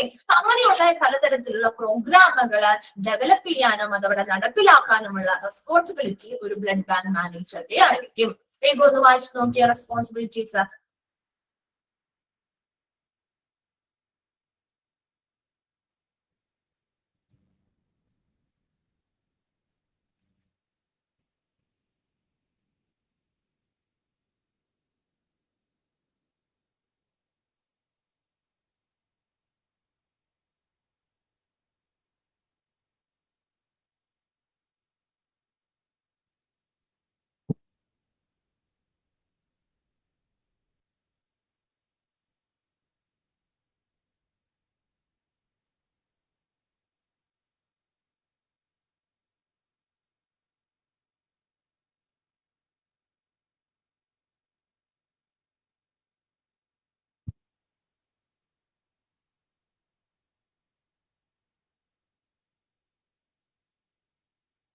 ക്ലിയർ ആണോ? വായിച്ചു കഴിഞ്ഞോ? ക്ലിയർ ആണോ എല്ലാവർക്കും? ഓക്കെ അല്ലേ? ജോബ് റെസ്പോൺസിബിലിറ്റീസ് ആണ്. ഓക്കെ, അതിൽ നിന്ന് 1-2 ക്വസ്റ്റ്യൻസ് ചോദിക്കാറുണ്ട് കേട്ടോ. ആരുടെ റെസ്പോൺസിബിലിറ്റി ആണ് ഇതൊക്കെ ചോദിക്കാറുണ്ട്. അല്ലെങ്കിൽ ആരാണ് ആ ബ്ലഡ് ബാങ്കിന്റെ ഹെഡായിട്ട് പ്രവർത്തിക്കേണ്ട വ്യക്തി ആരാണ് എന്നൊക്കെ ചോദിക്കാറുണ്ട്. അല്ലെങ്കിൽ അതിന്റെ അവരുടെ ജോബ് റെസ്പോൺസിബിലിറ്റിയിൽ ഉൾപ്പെടുന്നവ ഏതാണ്, അല്ലെങ്കിൽ ഇൻക്ലൂഡ് അല്ലാത്തത് ഏതാണ് എന്ന രീതിയിലും ചോദിക്കാറുണ്ട് കേട്ടോ. ഓക്കെ, ഇനി നമ്മുടെ നെക്സ്റ്റ് ലാസ്റ്റ് ഭാഗത്തേക്കാണ് വരുന്നത്. ഈ ഒരു ചാപ്റ്ററിലെ ഹോസ്പിറ്റൽ അഡ്മിനിസ്ട്രേഷൻ മസ്റ്റ് എൻഷുവർ. ഈ ഒരു ബ്ലഡ് ബാങ്കുമായി ബന്ധപ്പെട്ട് ഹോസ്പിറ്റൽ അഡ്മിനിസ്ട്രേഷൻ ഉറപ്പുവരുത്തേണ്ട കുറച്ച് കാര്യങ്ങളുണ്ട്. അതാണ് താഴെ പറയുന്ന ഓരോ പോയിന്റ്സും. ഹോസ്പിറ്റൽ അഡ്മിനിസ്ട്രേഷൻ ഉറപ്പുവരുത്തേണ്ട കാര്യങ്ങൾ. ഫസ്റ്റ് വൺ ആണ് to keep proper system of blood transfusion protocol. എന്താണ്? അവിടെ ആ ഒരു ബ്ലഡ് ബാങ്കിലെ ബ്ലഡ് ട്രാൻസ്ഫ്യൂഷനുമായി ബന്ധപ്പെട്ട പ്രോട്ടോകോൾസ് അല്ലെങ്കിൽ നടപടിക്രമങ്ങൾ അല്ലെങ്കിൽ പെരുമാറ്റച്ചട്ടങ്ങൾ ഒരു ശരിയായ സംവിധാനത്തിലാണോ നടക്കുന്നത്, അല്ലെങ്കിൽ ശരിയായ ഒരു ചിട്ടയായ രീതിയിലുള്ള ഒരു ബ്ലഡ് ട്രാൻസ്ഫ്യൂഷൻ പ്രോട്ടോകോൾസ് ആണോ അവിടെ പാലിക്കുന്നത് എന്ന് ആരുറപ്പ് വരുത്തണം? ഹോസ്പിറ്റൽ അഡ്മിനിസ്ട്രേഷൻ ഉറപ്പുവരുത്തണം. അപ്പൊ അവിടെ ഹോസ്പിറ്റൽ ബ്ലഡ് ബാങ്കിലെ പ്രവർത്തനങ്ങളെല്ലാം നടക്കുന്നുണ്ട്. അത് മേൽനോട്ടം വഹിക്കാൻ അവിടെ ബ്ലഡ് ബാങ്ക് മാനേജർ ഉണ്ട്. എന്നാൽ പോലും ആ ബ്ലഡ് ബാങ്കിനെ മൊത്തത്തിൽ എടുക്കുമ്പോൾ അവിടുത്തെ ആ ഒരു ബ്ലഡ് ട്രാൻസ്ഫ്യൂഷനുമായി ബന്ധപ്പെട്ട പ്രോട്ടോകോൾസ് അതൊക്കെ നമ്മുടെ ആ ഒരു പെരുമാറ്റച്ചട്ടങ്ങളും കാര്യങ്ങളും ഒക്കെ ആ ഒരു ബ്ലഡ് ബാങ്ക് ശരിയായ രീതിയിൽ പാലിക്കുന്നുണ്ടോ, ഒരു നല്ലൊരു പ്രോപ്പർ ആയിട്ടുള്ള ഒരു സിസ്റ്റം അല്ലെങ്കിൽ ഒരു പ്രോപ്പർ ആയിട്ടുള്ള ഒരു സംവിധാനം അവിടെ നടപ്പിലാക്കുന്നുണ്ടോ, അല്ലെങ്കിൽ അത് മെയിൻറ്റെയിൻ ചെയ്ത് പോകുന്നുണ്ടോ എന്ന് ഉറപ്പുവരുത്തേണ്ടത് ഒരു ഹോസ്പിറ്റൽ അഡ്മിനിസ്ട്രേഷൻ ആണ്. ക്ലിയർ ആണോ? ഫസ്റ്റ് പോയിന്റ് മനസ്സിലായോ? Then second പോയിന്റിൽ പറയുന്നത് verify incident forms related to transfusion reaction, proper maintenance of records. ഇവിടെ verify incident forms എന്ന് പറഞ്ഞാൽ നമ്മുടെ ട്രാൻസ്ഫ്യൂഷൻ റിയാക്ഷൻസുമായി ബന്ധപ്പെട്ട് ഇപ്പൊ ചിലപ്പോ നമ്മൾ ബ്ലഡ് ട്രാൻസ്ഫ്യൂഷൻ നടത്തുമ്പോൾ ചിലപ്പോൾ ആ ഒരു ഡോണറിന്റെ ബ്ലഡ് റെസിപ്പിയന്റിന്റെ ബോഡിയിലേക്ക് എത്തുന്ന സമയത്ത് ചിലപ്പോൾ അവിടെ എന്തെങ്കിലും രീതിയിലുള്ള ചെറിയ രീതിയിലുള്ളതാണെങ്കിൽ പോലും എന്തെങ്കിലും ട്രാൻസ്ഫ്യൂഷൻ റിയാക്ഷൻസോ അതുമായി ബന്ധപ്പെട്ട് അങ്ങനെ എന്തെങ്കിലും സംഭവങ്ങൾ നടന്നിട്ടുണ്ട് എങ്കിൽ അതുമായി ബന്ധപ്പെട്ട് ഇൻസിഡന്റ് ഫോമുകളിൽ അത് വ്യക്തമായിട്ട് രേഖപ്പെടുത്തിയിരിക്കണം. സോ ആ ഇൻസിഡന്റ് ഫോമുകള് കൃത്യമായിട്ട് എന്തുമായി ബന്ധപ്പെട്ട ഇൻസിഡന്റ് ഫോമുകളാ? ഈ ട്രാൻസ്ഫ്യൂഷൻ നടത്തുന്നതിന്റെ റിയാക്ഷൻസ് നടന്നിട്ടുണ്ടെങ്കിൽ അതുമായി ബന്ധപ്പെട്ട ഇൻസിഡന്റ് ഫോമുകള് കൃത്യമായിട്ട് വെരിഫൈ ചെയ്യുക അല്ലെങ്കിൽ പരിശോധിക്കേണ്ടത് ഒരു ഹോസ്പിറ്റൽ അഡ്മിനിസ്ട്രേഷൻ ആണ്. അതുപോലെ തന്നെ പ്രോപ്പർ മെയിൻ്റനൻസ് ഓഫ് റെക്കോർഡ്, ശരിയായ രീതിയിൽ എല്ലാ റെക്കോർഡുകളും ആ ഒരു ബ്ലഡ് ബാങ്കിൽ മെയിൻറ്റെയിൻ ചെയ്തു പോകുന്നുണ്ടോ എന്ന് ഉറപ്പുവരുത്തേണ്ടത് ഒരു ഹോസ്പിറ്റൽ അഡ്മിനിസ്ട്രേഷൻ ചെയ്യേണ്ട കാര്യങ്ങളാണ്. അപ്പൊ 2 കാര്യങ്ങളാണ് നമ്മൾ പറഞ്ഞത്. ബ്ലഡ് ട്രാൻസ്ഫ്യൂഷനുമായി ബന്ധപ്പെട്ട പ്രോട്ടോകോൾസ്, ആ പെരുമാറ്റച്ചട്ടങ്ങൾ ഒരു ചിട്ടയായ രീതിയിൽ ഒരു പ്രോപ്പർ ആയിട്ടുള്ള സംവിധാനത്തിലൂടെ അവിടെ കീപ്പ് ചെയ്യുന്നുണ്ടോ, എവിടെ ബ്ലഡ് ബാങ്കിൽ കീപ്പ് ചെയ്തു പോകുന്നുണ്ടോ എന്ന് ഉറപ്പുവരുത്തേണ്ടത് ഹോസ്പിറ്റൽ അഡ്മിനിസ്ട്രേഷൻ ആണ്. രണ്ടാമത് പറഞ്ഞത് നമ്മൾ ബ്ലഡ് ട്രാൻസ്ഫ്യൂഷൻ നടത്തുമ്പോൾ അതുമായി ബന്ധപ്പെട്ട എന്തെങ്കിലും റിയാക്ഷൻസോ കാര്യങ്ങളോ നടന്ന എന്തെങ്കിലും സംഭവങ്ങൾ ഉണ്ടായിട്ടുണ്ട് എങ്കിൽ അത് കൃത്യമായിട്ട് അവിടുത്തെ ഇൻസിഡന്റ് ഫോമുകളിൽ രേഖപ്പെടുത്തണം. അങ്ങനെ ഇൻസിഡന്റ് ഫോമുകളിൽ അത് കൃത്യമായിട്ട് രേഖപ്പെടുത്തുന്നുണ്ടോ എന്ന് കൃത്യമായിട്ട് അത് പരിശോധിക്കുക അല്ലെങ്കിൽ വെരിഫൈ ചെയ്യുക. അതുപോലെ തന്നെ ആ ഒരു ബ്ലഡ് ബാങ്കുമായി ബന്ധപ്പെട്ട റെക്കോർഡുകളെല്ലാം പ്രോപ്പർ ആയിട്ട് മെയിൻറ്റെയിൻ ചെയ്യുന്നുണ്ടോ എന്നും ഉറപ്പുവരുത്തേണ്ടത് ഹോസ്പിറ്റൽ അഡ്മിനിസ്ട്രേഷൻ ആണ്. തേർഡ് പോയിന്റിൽ പറയുന്നത് proper storage of blood and blood products, മതിയായിട്ടുള്ള ശരിയായ രീതിയിൽ ബ്ലഡും അതുപോലെ ബ്ലഡ് പ്രൊഡക്ട്സും ശരിയായ രീതിയിൽ ബ്ലഡ് ബാങ്കിൽ സ്റ്റോർ ചെയ്ത് വെക്കുന്നുണ്ടോ എന്നും ആര് ഉറപ്പുവരുത്തണം? ഹോസ്പിറ്റൽ അഡ്മിനിസ്ട്രേഷൻ ഉറപ്പുവരുത്തണം. Then department is controlled by well trained and qualified personnel. ഈ ഒരു ഡിപ്പാർട്ട്മെന്റിനെ കൈകാര്യം ചെയ്യുന്നത് നല്ല ക്വാളിഫൈഡ് ആയിട്ടുള്ള, നല്ല യോഗ്യതയുള്ള, നല്ല പരിശീലനങ്ങൾ ലഭിച്ചിട്ടുള്ള വ്യക്തികൾ തന്നെയാണോ എന്നും ആര് ഉറപ്പുവരുത്തേണ്ടതായിട്ടുണ്ട്? ഹോസ്പിറ്റൽ അഡ്മിനിസ്ട്രേഷൻ ഉറപ്പുവരുത്തേണ്ടതായിട്ടുണ്ട്. Then ലാസ്റ്റ് പോയിന്റിൽ പറയുന്നത് make arrangement for meetings to identify and settle departmental issues, also to revise existing policies. എന്താണ് ഈ ഒരു make arrangement for മീറ്റിങ്ങുകൾക്കുള്ള അറേഞ്ച്മെന്റുകൾ ചെയ്തു കൊടുക്കുക. അതായത് എന്തിനു വേണ്ടിയിട്ടാണ്? To identify and settle departmental issues. ഈ ഒരു ഡിപ്പാർട്ട്മെന്റുമായി ബന്ധപ്പെട്ട് അവിടുത്തെ എംപ്ലോയീസ് തമ്മിലോ അല്ലെങ്കിൽ അവിടുത്തെ മറ്റു ഡിപ്പാർട്ട്മെന്റുകളുമായി ബന്ധപ്പെട്ടോ ഒക്കെ എന്തെങ്കിലും പ്രശ്നങ്ങളോ കാര്യങ്ങളോ ഉണ്ടെങ്കിൽ അതിനെ കണ്ടെത്താനും അല്ലെങ്കിൽ അതിനെ തിരിച്ചറിയാനും ആ പറയുന്ന ആ ഒരു ഡിപ്പാർട്ട്മെന്റൽ ഇഷ്യൂസിനെ പരിഹരിക്കുന്നതിനും വേണ്ടിയിട്ട് ആവശ്യമായ മീറ്റിംഗുകൾ അറേഞ്ച് ചെയ്ത് കൊടുക്കുക. അതുപോലെ also to revise existing policy. അപ്പൊ അവിടുത്തെ ആ ഒരു പ്രശ്നങ്ങളെ സെറ്റിൽ ചെയ്യാൻ പരിഹരിക്കുക മാത്രമല്ല, നിലവിലുള്ള പോളിസികൾ അല്ലെങ്കിൽ നയങ്ങളിൽ എന്തെങ്കിലും മാറ്റങ്ങൾ റിവൈസ് ചെയ്യണോ അല്ലെങ്കിൽ മാറ്റങ്ങൾ വരുത്തണമെങ്കിൽ അത്തരം കാര്യങ്ങൾക്ക് കൂടിയുള്ള ഒരു മീറ്റിംഗ് അറേഞ്ച് ചെയ്ത് കൊടുക്കേണ്ടത് ഹോസ്പിറ്റൽ അഡ്മിനിസ്ട്രേഷൻ ആണ് ഉറപ്പുവരുത്തേണ്ടത്. എന്തൊക്കെ കാര്യങ്ങളാണ് ഹോസ്പിറ്റൽ? 5 പോയിന്റ്സ് ആണ് പറഞ്ഞത്. ഫസ്റ്റ് വൺ പറയുന്നത് ബ്ലഡ് ട്രാൻസ്ഫ്യൂഷനുമായി ബന്ധപ്പെട്ട ആ ഒരു പ്രോട്ടോകോൾസ് അല്ലെങ്കിൽ പെരുമാറ്റച്ചട്ടങ്ങൾ ഒരു ശരിയായ സംവിധാനത്തിൽ അവിടെ കീപ്പ് ചെയ്തു പോകുന്നുണ്ടോ, എവിടെ ബ്ലഡ് ബാങ്കിൽ കീപ്പ് ചെയ്തു പോകുന്നുണ്ടോ എന്ന് ഉറപ്പുവരുത്തേണ്ടത് ഹോസ്പിറ്റൽ അഡ്മിനിസ്ട്രേഷൻ ആണ്. രണ്ടാമത് പറഞ്ഞത് ഈ പറയുന്ന ട്രാൻസ്ഫ്യൂഷൻ റിയാക്ഷൻസുമായി ബന്ധപ്പെട്ട എന്തെങ്കിലും സംഭവങ്ങൾ ഉണ്ടായിട്ടുണ്ടെങ്കിൽ അത് പ്രോപ്പർ ആയിട്ട് ഇൻസിഡന്റ് ഫോമുകളിൽ റെക്കോർഡ് ചെയ്ത് അല്ലെങ്കിൽ രേഖപ്പെടുത്തി വെക്കണം. അങ്ങനെ അത് കൃത്യമായിട്ട് രേഖപ്പെടുത്തി വെക്കുന്നുണ്ടോ എന്ന് പരിശോധിക്കണം. അതുപോലെ തന്നെ അവിടുത്തെ ബ്ലഡ് ബാങ്കുമായി ബന്ധപ്പെട്ട എല്ലാ റെക്കോർഡുകളും ശരിയായി മെയിൻറ്റെയിൻ ചെയ്തു പോകുന്നുണ്ടോ എന്ന് ഉറപ്പുവരുത്തണം.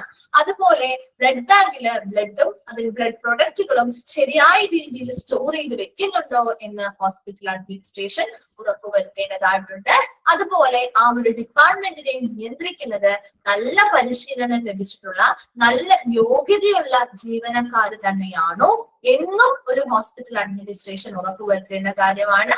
അതുപോലെ തന്നെ ആ ഒരു ഡിപ്പാർട്ട്മെന്റിനകത്തുള്ളതായിക്കോട്ടെ അല്ലെങ്കിൽ ഈ ഡിപ്പാർട്ട്മെന്റും മറ്റു ഡിപ്പാർട്ട്മെന്റുകളും തമ്മിലുള്ളതോ ആയിട്ടുള്ള എന്തെങ്കിലും പ്രശ്നങ്ങളോ കാര്യങ്ങളോ ഉണ്ടെങ്കിൽ അതിനെ തിരിച്ചറിയുകയും അത് പരിഹരിക്കാൻ ആവശ്യമായ മീറ്റിംഗ്സ് അറേഞ്ച് ചെയ്ത് കൊടുക്കുകയും ചെയ്യേണ്ടത് ഒരു ഹോസ്പിറ്റൽ അഡ്മിനിസ്ട്രേഷന്റെ ഡ്യൂട്ടിയാണ്. അവരാണ് അത് ഉറപ്പുവരുത്തേണ്ടത്. അങ്ങനെയുള്ള മീറ്റിംഗ്സ് അറേഞ്ച് ചെയ്ത് കൊടുക്കുക, അവർ തമ്മിലുള്ള ഡിപ്പാർട്ട്മെന്റൽ ഇഷ്യൂസ് കാര്യങ്ങളൊക്കെ തിരിച്ചറിയുകയും അത് പരിഹരിക്കുകയും ചെയ്യുക. അതുപോലെ തന്നെ നിലവിലുള്ള പോളിസികളിൽ നയങ്ങളിൽ എന്തെങ്കിലും മാറ്റങ്ങൾ ഉണ്ടാക്കണമെങ്കിൽ അതുമായി ബന്ധപ്പെട്ട മീറ്റിങ്ങുകളും നടത്തുകയും അല്ലെങ്കിൽ അതിനുള്ള അറേഞ്ച്മെന്റുകളും ചെയ്തു കൊടുക്കുക. വേഗം ഒന്ന് വായിച്ചു നോക്കി. ആ ഒരു ഹോസ്പിറ്റൽ അഡ്മിനിസ്ട്രേഷൻ ഉറപ്പുവരുത്തേണ്ട കാര്യങ്ങളാണ് പറയുന്നത്.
പഠിച്ചു കഴിഞ്ഞോ? ഓക്കെ അല്ലേ? ഓക്കെ, അപ്പൊ നമ്മുടെ ഈ ലാസ്റ്റ് ഭാഗമാണ് കേട്ടോ, ബ്ലഡ് ബാങ്ക് എന്ന് പറയുന്ന ചാപ്റ്ററിന്റെ ലാസ്റ്റ് ഭാഗമാണ് നമ്മൾ എടുത്തത്. അപ്പൊ ഈ ഒരു ചാപ്റ്റർ കംപ്ലീറ്റ് ആയി. നെക്സ്റ്റ് മിസ് അടുത്ത ക്ലാസ്സിൽ പുതിയൊരു ചാപ്റ്റർ സ്റ്റാർട്ട് ചെയ്യാം കേട്ടോ. ഇന്ന് ഇവിടെ വരെ എടുക്കുന്നുള്ളൂ. പുതിയൊരു ചാപ്റ്റർ നമുക്ക് നെക്സ്റ്റ് ക്ലാസ്സിൽ ഫ്രഷ് ആയിട്ട് സ്റ്റാർട്ട് ചെയ്യാം. അപ്പൊ നെക്സ്റ്റ് ക്ലാസ്സിൽ വരുമ്പോ ഇവിടെ വരെയും ഒന്ന് വായിച്ചിട്ട് വരാം. ഡൗട്ട്സോ കാര്യങ്ങളോ ഉണ്ടെങ്കിൽ നെക്സ്റ്റ് ക്ലാസ്സിൽ വരുമ്പോൾ ചോദിക്കാം കേട്ടോ. ഓക്കെ ആണല്ലോ അല്ലെ? ബ്ലഡ് ബാങ്ക് ചെറിയൊരു ചാപ്റ്റർ ആണ്. അതിൽ കുറച്ച് ഇമ്പോർട്ടന്റ് ആയിട്ടുള്ളവ മിസ് പറഞ്ഞു തന്നിട്ടുണ്ട്. അത് നോട്ട് ചെയ്യാനും പറഞ്ഞിട്ടുണ്ടായിരുന്നു. അപ്പൊ അതൊന്ന് നോട്ട് ചെയ്ത് വെക്കാം. ഇത് പഠിക്കുന്ന ഈ ഒരു ചാപ്റ്റർ നിങ്ങൾ എപ്പോഴാണോ പഠിക്കാൻ എടുക്കുന്നത് ആ സമയത്ത് അതും കൂടി ഇതിന്റെ കൂടെ ഒന്ന് പഠിച്ചു വെക്കണം കേട്ടോ. ഇൻ കേസ് ഒരു ക്വസ്റ്റ്യൻ ആ ഭാഗത്തുനിന്ന് വന്നു കഴിഞ്ഞാൽ അറിയാതിരിക്കരുത് കേട്ടോ. അതിന് വേണ്ടിയിട്ടാണ് പ്രത്യേകമായിട്ട് അത് പറഞ്ഞു തന്നത്. ചില ചാപ്റ്റേഴ്സിന് ഇങ്ങനെയുള്ള 1-2 ചാപ്റ്റേഴ്സിൽ നിന്ന് മാത്രമേ അങ്ങനെ പുറത്തുനിന്ന് ക്വസ്റ്റ്യൻസ് വരാറുള്ളൂ. പക്ഷെ അത് ഇമ്പോർട്ടന്റ് ആയിട്ടുള്ള നമ്മൾ സാധാരണയായിട്ട് കോമൺ ആയിട്ട് നമ്മൾ അറിയേണ്ടവയായതുകൊണ്ടാണ് അത് പറയുന്നത് കേട്ടോ. അപ്പൊ അത് ഇതിന്റെ കൂടെ വെച്ച് പഠിച്ചിരിക്കണം കേട്ടോ. സ്കിപ്പ് ചെയ്ത് കളയരുത്. അപ്പൊ നെക്സ്റ്റ് ക്ലാസ്സിൽ വരുമ്പോൾ വായിച്ചിട്ട് വരാം. ഡൗട്ട്സോ കാര്യങ്ങളോ ഉണ്ടെങ്കിൽ ചോദിക്കാം. Okay, thank you.